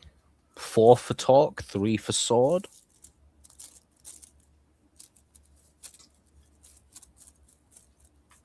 I'm just going to say we're going to be going on for another 11 minutes on the stream. We're going to be going till 1:45.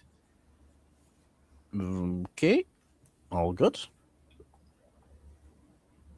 Because it is the last message came in at 11:34 my time. It's now 11:36, so it means 9 more minutes. But we'll no doubt blether on. 9. 9. How long a day at work today, Dan? You're back 2 hours later than usual. Did you go to the pub on your way home though? Was it an average day at work and a long session in the pub? Or a long day at work and an average session in the pub? Or pretend to work followed by absolute piss up in the pub?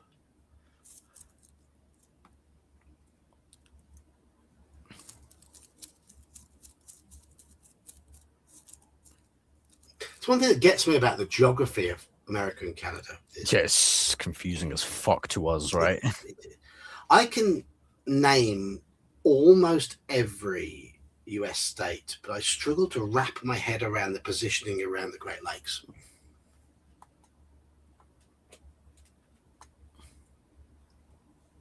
And Halakar's accent has always struck me as a southern one. I've always assumed he's further south than he is.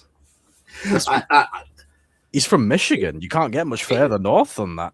I know, but he just makes me think of someone from the south.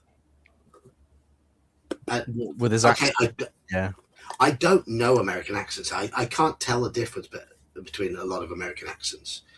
But I just always assumed that Halakar was from the south. And when I found out he was from as north as could be, I was like, what?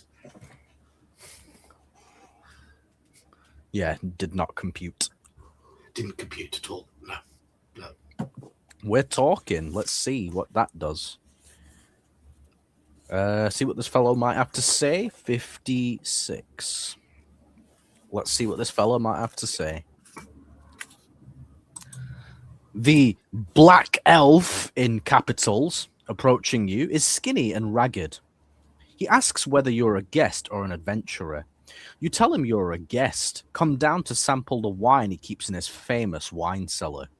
With a certain pride, he shows you the vintage bottles he keeps for his lord, the demi-sorcerer. Some of them, he claims, have magical powers. He offers to let you sample the wine. Will you try a sample of the red wine, the white wine, the rosé wine, or decline his offer and make your way onwards? Red. Red, white, rosé, decline.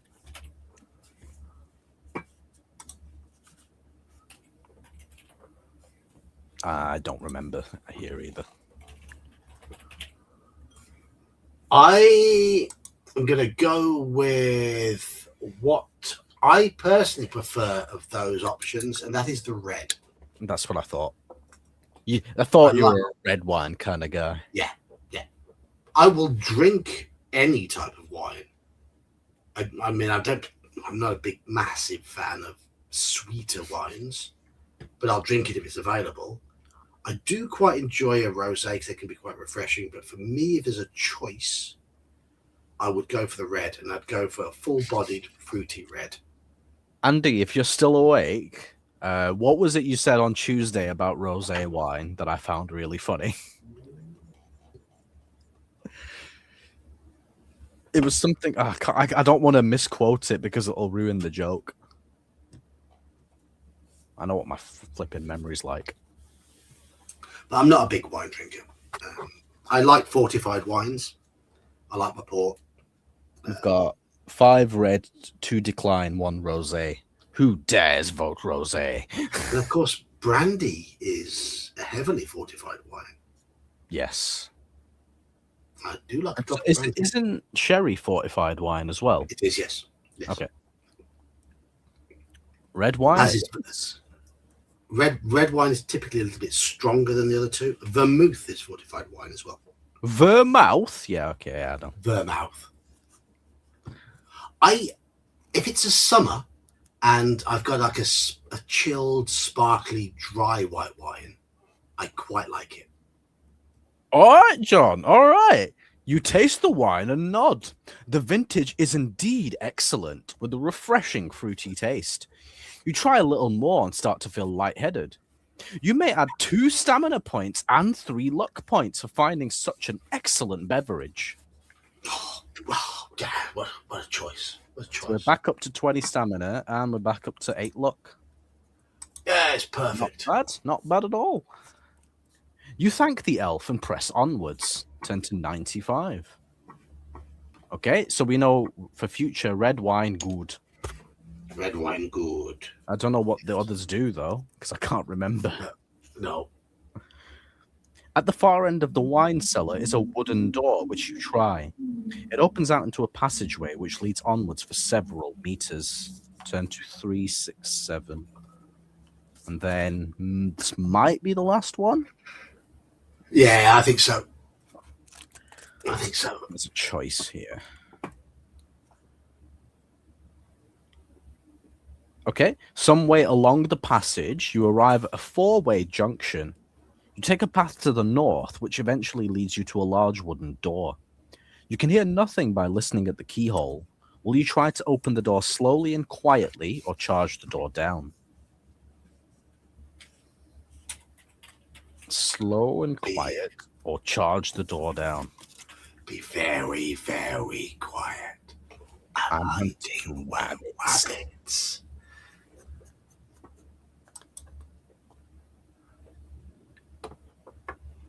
I'm going to be very, very quiet. Will you burst in unannounced, knock and then enter anyway?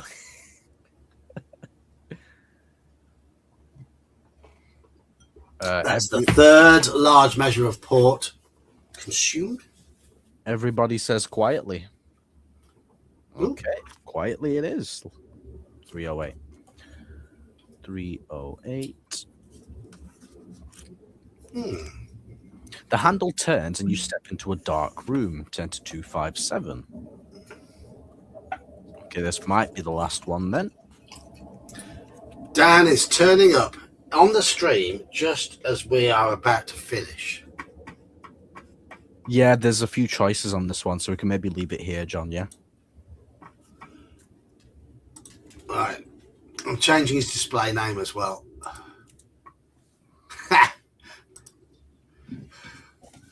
Nuns, of course. Hey, Dan. How you guys doing? Not too bad, thanks, mate. How are you? How are you, Daniel? You're right.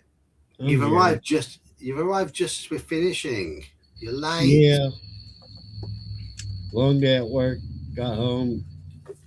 Ate a late lunch and crashed. I woke up and I'm like, oh crap. Nah, don't worry about it. If you crashed, then you needed to sleep. Well, the good thing is you didn't miss a game, so... There is that, yeah. That's what I thought.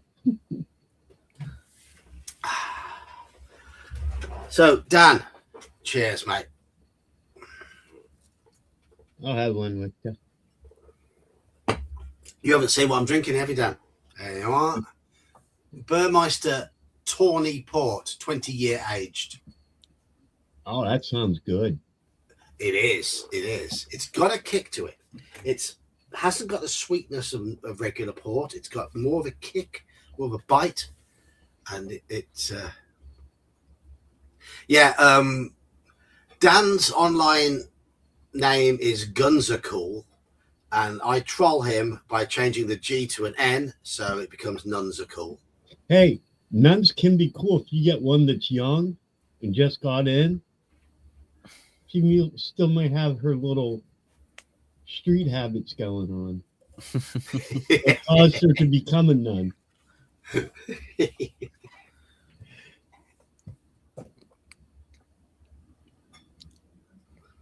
Yeah. And that reminds me of the Ali G compilation I watched earlier. Which one? He was asking various pastors various things about religion. And then he started talking about the nuns he's met are hypocritical because most of them work as strippers by night.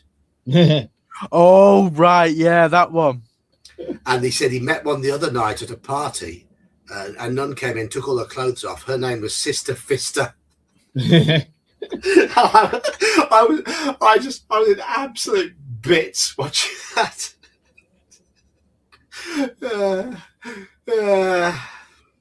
Oh, man.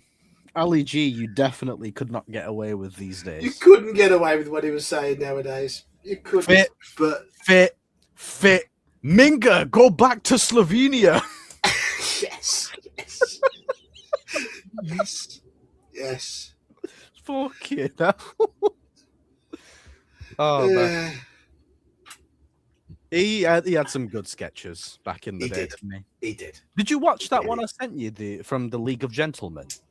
I didn't. I haven't yet. No. Oh, man. What the fuck is wrong with you? You need to watch it. I'm sorry. It's really funny. It's like iconically funny. Okay. 100% of people voted for very, very quiet. We're hunting rabbits.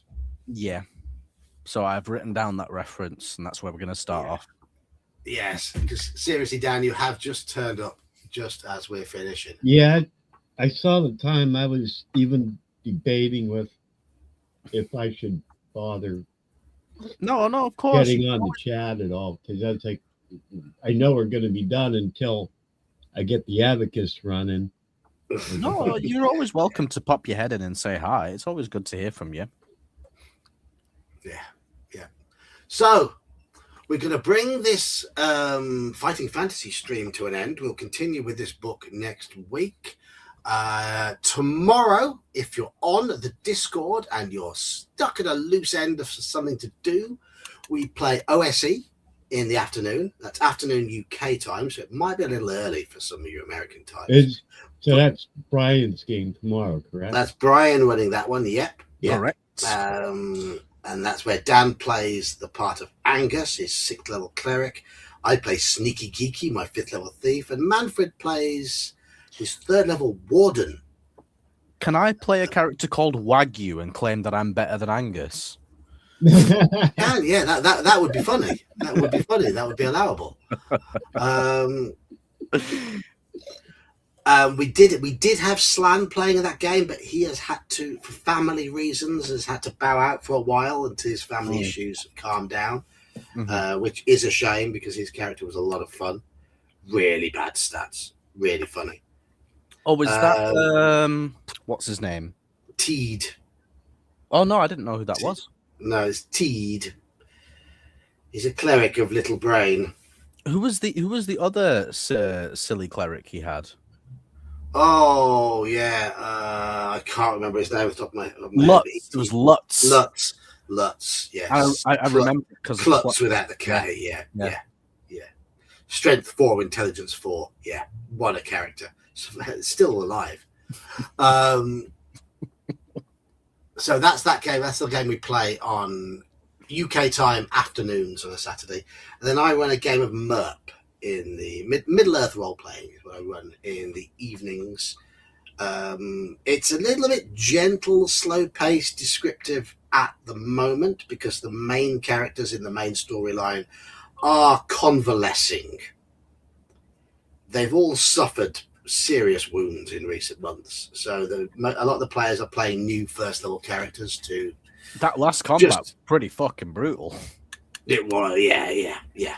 So they're just start getting into their new low level character. Not everybody's got a low level character, but a lot of them have.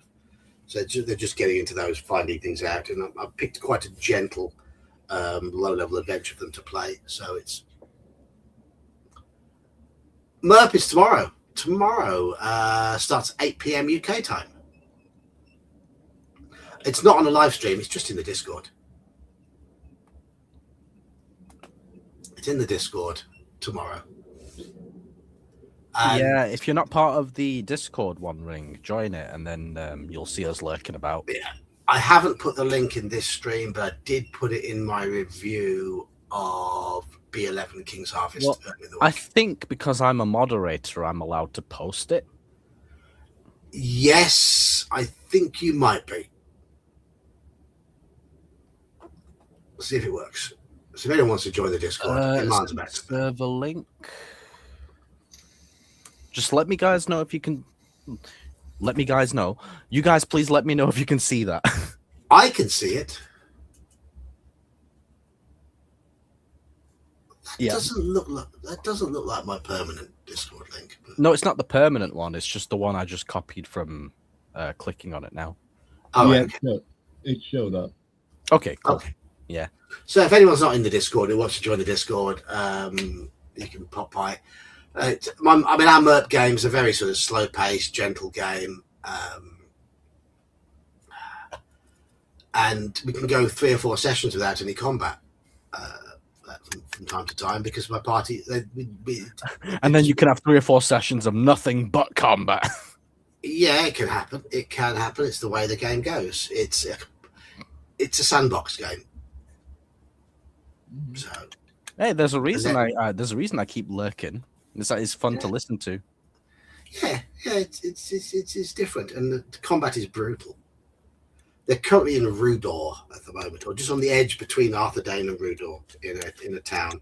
We're playing Phantom of the Northern Marches, one of the MERP modules, because I do have a large collection of original MERP stuff that's... Oh, pardon me, hiccups. Well, it's fairly valuable nowadays. Yes. Shall I do my usual sort of wave things around that are of value to nerds? Yeah, yes. Go on. Give them nerds. Yes. Go on. Yes. Arnor. In not perfect condition. It's got a bit of wear and tear, but it's in very solid condition. No damage to any of the pages or anything.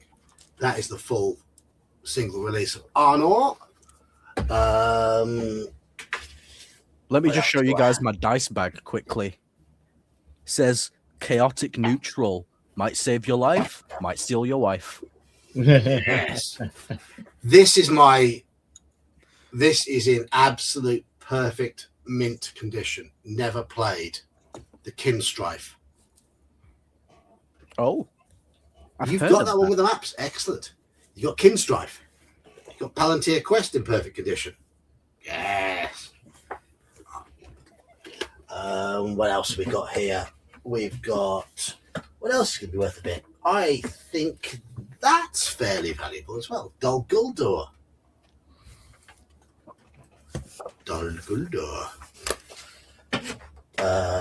We have... The original... His MERP videos are what have drawn a lot of people in, to be fair. Minas Tirith. What else have we got down here? Where's my copy of Gorgoroth? Oh, yes. My favourite MERP artwork. Angus McBride art. Gorgoroth. Beautiful. Absolutely stunning cover. Near mint condition as well. Yes. Nice. I haven't got Moria in the second. I've got the first edition Moria, and it's battered. But it's the first edition one. Quite happy with that.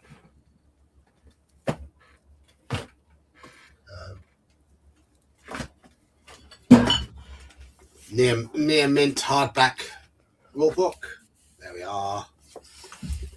Along with multiple copies of my favourite MERP rulebook. That's my favourite MERP rulebook. I think that one did it properly. those are quite well used, well thumbed. So, One Ring, you've got a valuable collection as well. Well, I mean, the fact that his name is One Ring, you know, I would have thought. Yeah. When you say, I haven't got the first edition red one. I've got the first edition purple, which was the UK release, the Games Workshop release, first edition purple. Yeah. And it's not cheap, is it? It's not cheap to get hold of, One Ring. Not cheap to get hold of. You're still collecting, and you'll probably still be collecting until, well, yeah. Have you got that one? That's the UK release.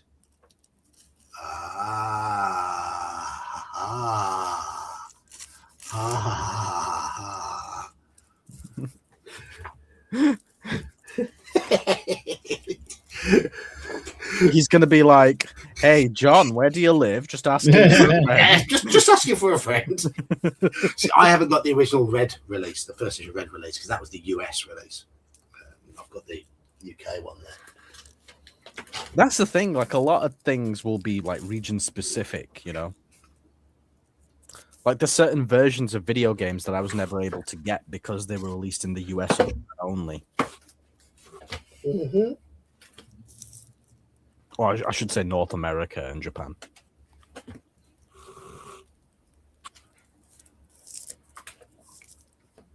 See, that goes with almost everything. Like Europe and Japan get some of the really, really cool cars.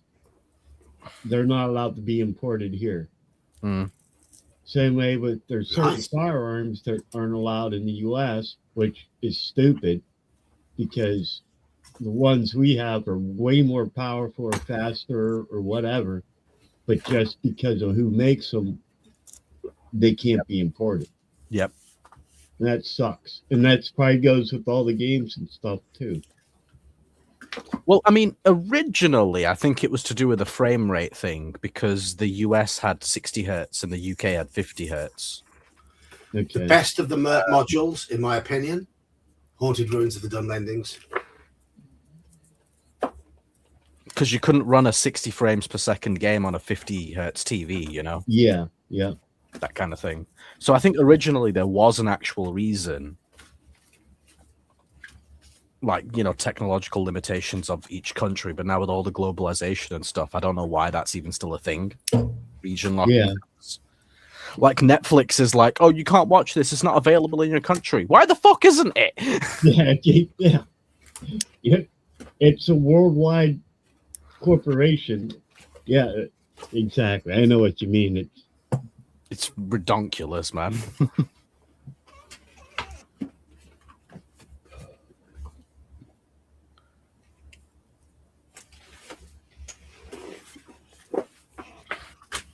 Ugh.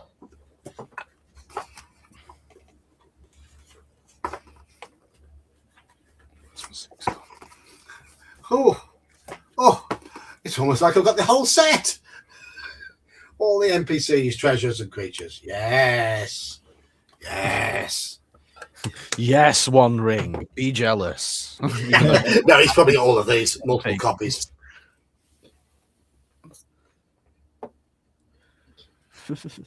See, I don't have any of the Merc stuff, but I got so much D&D crap, it's stupid. Yeah. I don't have any D&D crap, and I never plan to. There's my shelves. D&D, Call of Cthulhu, MERP, basically, with other stuff on there. I have 4 books. 4. I can count that on one hand. Oh, yeah.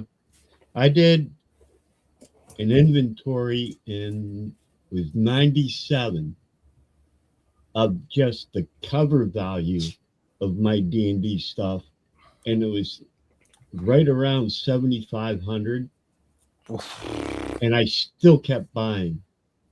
Now, if I add on the collector value and I have some of the originals and everything that were never used, I could probably get my kitchen remodeled in reside my house, maybe get my roof done.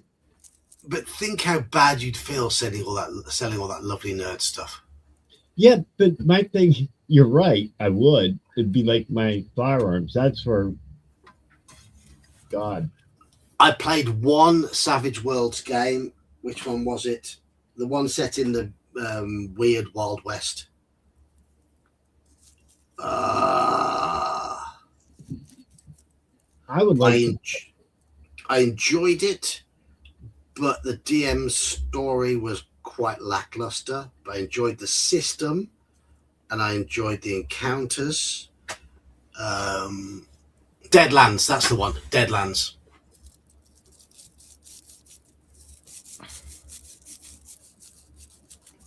Yeah, Deadlands is the one I played, and I played basically a doomed card sharp type who was able to use his cards to project various magical effects, but he was heavily addicted to chewing tobacco and alcohol, and I had to roll before every session to see whether he was dying of his addictions. So he was dark humor sort of stuff. I quite enjoyed it. You think of the system that I've built for this one shot? Well, we'll find out. We shall find out. Well, I've had feedback from you and Dan, obviously you guys being in the RPG world, and I've had feedback from people in the Bloodborne world. So now I'm going to take the feedbacks and amass them into something that hopefully works. Yeah, we'll see how it goes. I mean, as you say, we'll give you honest feedback, and we'll do our best to help you. Bear's making a Wild West game called Damnation. Interesting. Is it based on the Phaser Rip system that he used for his other two games? If so, that could be fun. Heroic and Valorous. Yeah. They were good. They were good games. I enjoyed those. Yeah, I've played a couple of sessions of Valorous at Clericon last year, and I've not played Heroic, but Valorous was fun. I've not played Heroic with Bear. I have played Valorous with Bear at Clericon, but Sax just did a 6-month Heroic campaign for us. That was amazing. Oh, it's not the same system. Okay. Is it not? Okay. A poker-based mechanic. Okay. Based on the Yahtzee game. Hey, Coco, you snuck in there. I like a bit of Yahtzee. It's one of my favourite games to play in the tent when it's raining when you're on a camping holiday. Excellent. Well, have fun with that. Have fun. Enjoy. I mean, the Wild West is one of my favourite periods of history. I absolutely love it. But is that because we don't actually know that much about it? There's a lot of myth about what happened. Yeah, hearsay. Yeah, but I love looking at the facts and actually what these people actually looked like and the evidence that we've got for what actually happened and that sort of stuff. I find it fascinating. One thing we know for a 100% fact is spittoons.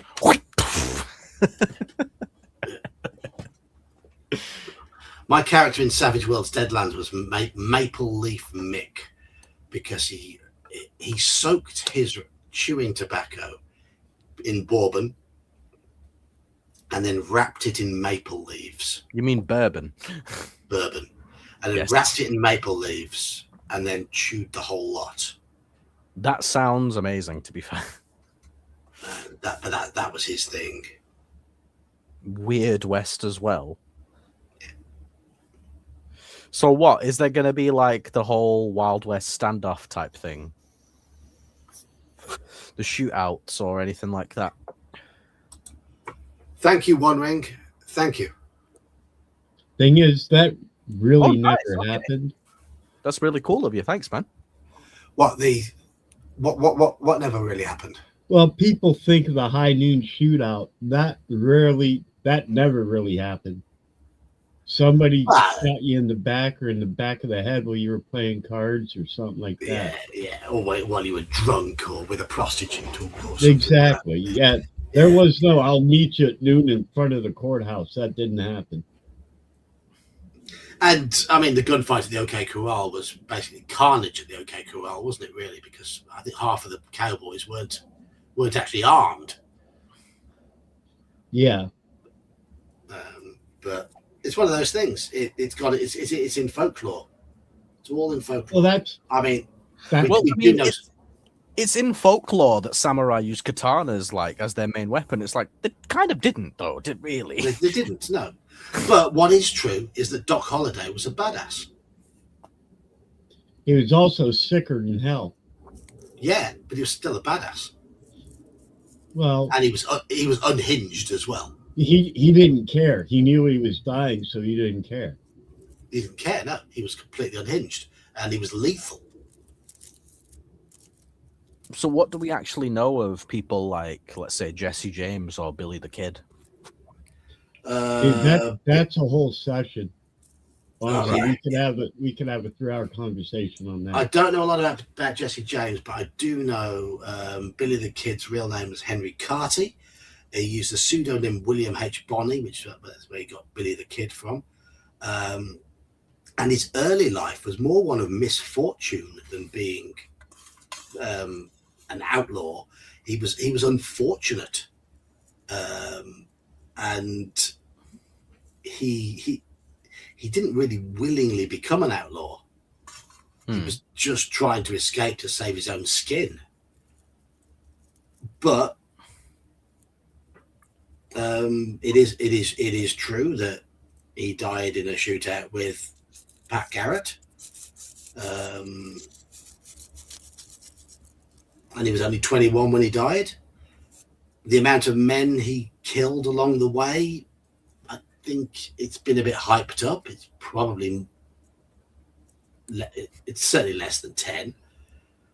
I think the first person he killed was the prison guard who was trying to stop him breaking out of prison when he was in prison facing hanging. And then it just snowballed from there. It snowballed, yeah. It all snowballed. Yeah, that makes sense. I remember in Assassin's Creed, I think it was Assassin's Creed 4, they had a character of Billy the Kid, but it was actually a female. And it was like revealed towards the end of the game, like, oh, by the way, yeah, my name is not really Billy, my name's Bonnie, and all of this shit. Yeah. Well, yeah.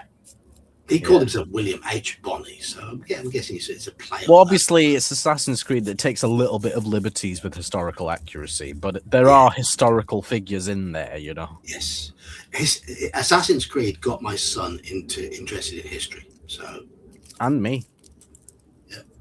I mean, like, for example, that same game has Blackbeard. Mm-hmm. And obviously, like, stereotypes are there, but, like, you actually get to just speak to Blackbeard just on a level, and you realize, like, oh, he's just a dude. He's just a pirate. He's not really, you know. Edward Teach. Yes, that's the one. Yeah, I mean, very few. I mean, people would use swords in duels or as a finishing weapon, but once armor moved beyond very rudimentary armor, swords were next to useless on the battlefield. And well, that's why they ended up with the pikes and stuff like that could penetrate. The spear was initially much more popular. Then they moved to various pole arms, axes, hammers, maces, because they needed to. They couldn't. Penetrating the armor was difficult. Deforming the armor is what they wanted to do. Because you try fighting in a breastplate with a big 2-inch indentation in the middle. Yeah, it's not be comfortable. And two broken ribs underneath. It's that sort of thing. So that's where things like the pole axe and the Bector Corbin and the Lucerne hammer became really popular in the late medieval period, sort of the late 1400s, early 1500s. Hey, Bear. Hello, Bear. I mean, you can tell how effective pole axes were because you still hear pole axe used as a verb every now and then. Absolutely. The pole axe was the ultimate pole arm, and it wasn't a particularly big weapon. It was only about 5 foot long, but it had a spear point on one end, and the other end it had combination of spear, hammer, and axe. Mm-hmm. There you go. What more do you need? And they fought with it like a quarterstaff. So, great weapon. Great weapon. Anywho, I did say we were going to finish up 25 minutes ago. We blathered on. It's all your fault, Dan. How dare you? No, I'm joking. No, it's all the fault. Blame me. Everybody else does. No. It's all the fault of Mistress Tawny Port. Yes. When John has a drink or two, he gets a little bit more talkative. Yes. Not a bad thing. Not a bad thing. No, because I'm a when I get pleasantly merry. When I get drunk, properly drunk, I'm useless. But when I'm pleasantly merry, I'm a happy talkative type. Yes. As you've noticed. Yes. Anyway, I'm going to head off because I have had just the right amount to drink in order to ensure I sleep like a 6-month-old baby. Oh, yes. And I'm so looking forward to it. Oh, what? That means you're going to wake up every hour? Yeah. Dribbling. Ask me how I know. Dribbling all over my wife's pillow. Yes. Absolutely. So I'm going to head off, as I promised nearly half an hour ago. I will say we're playing some games tomorrow. If you want to join in, you're more than welcome to come along and have some fun. We're very casual, very laid back. It's not a stressful game by any stretch of the imagination.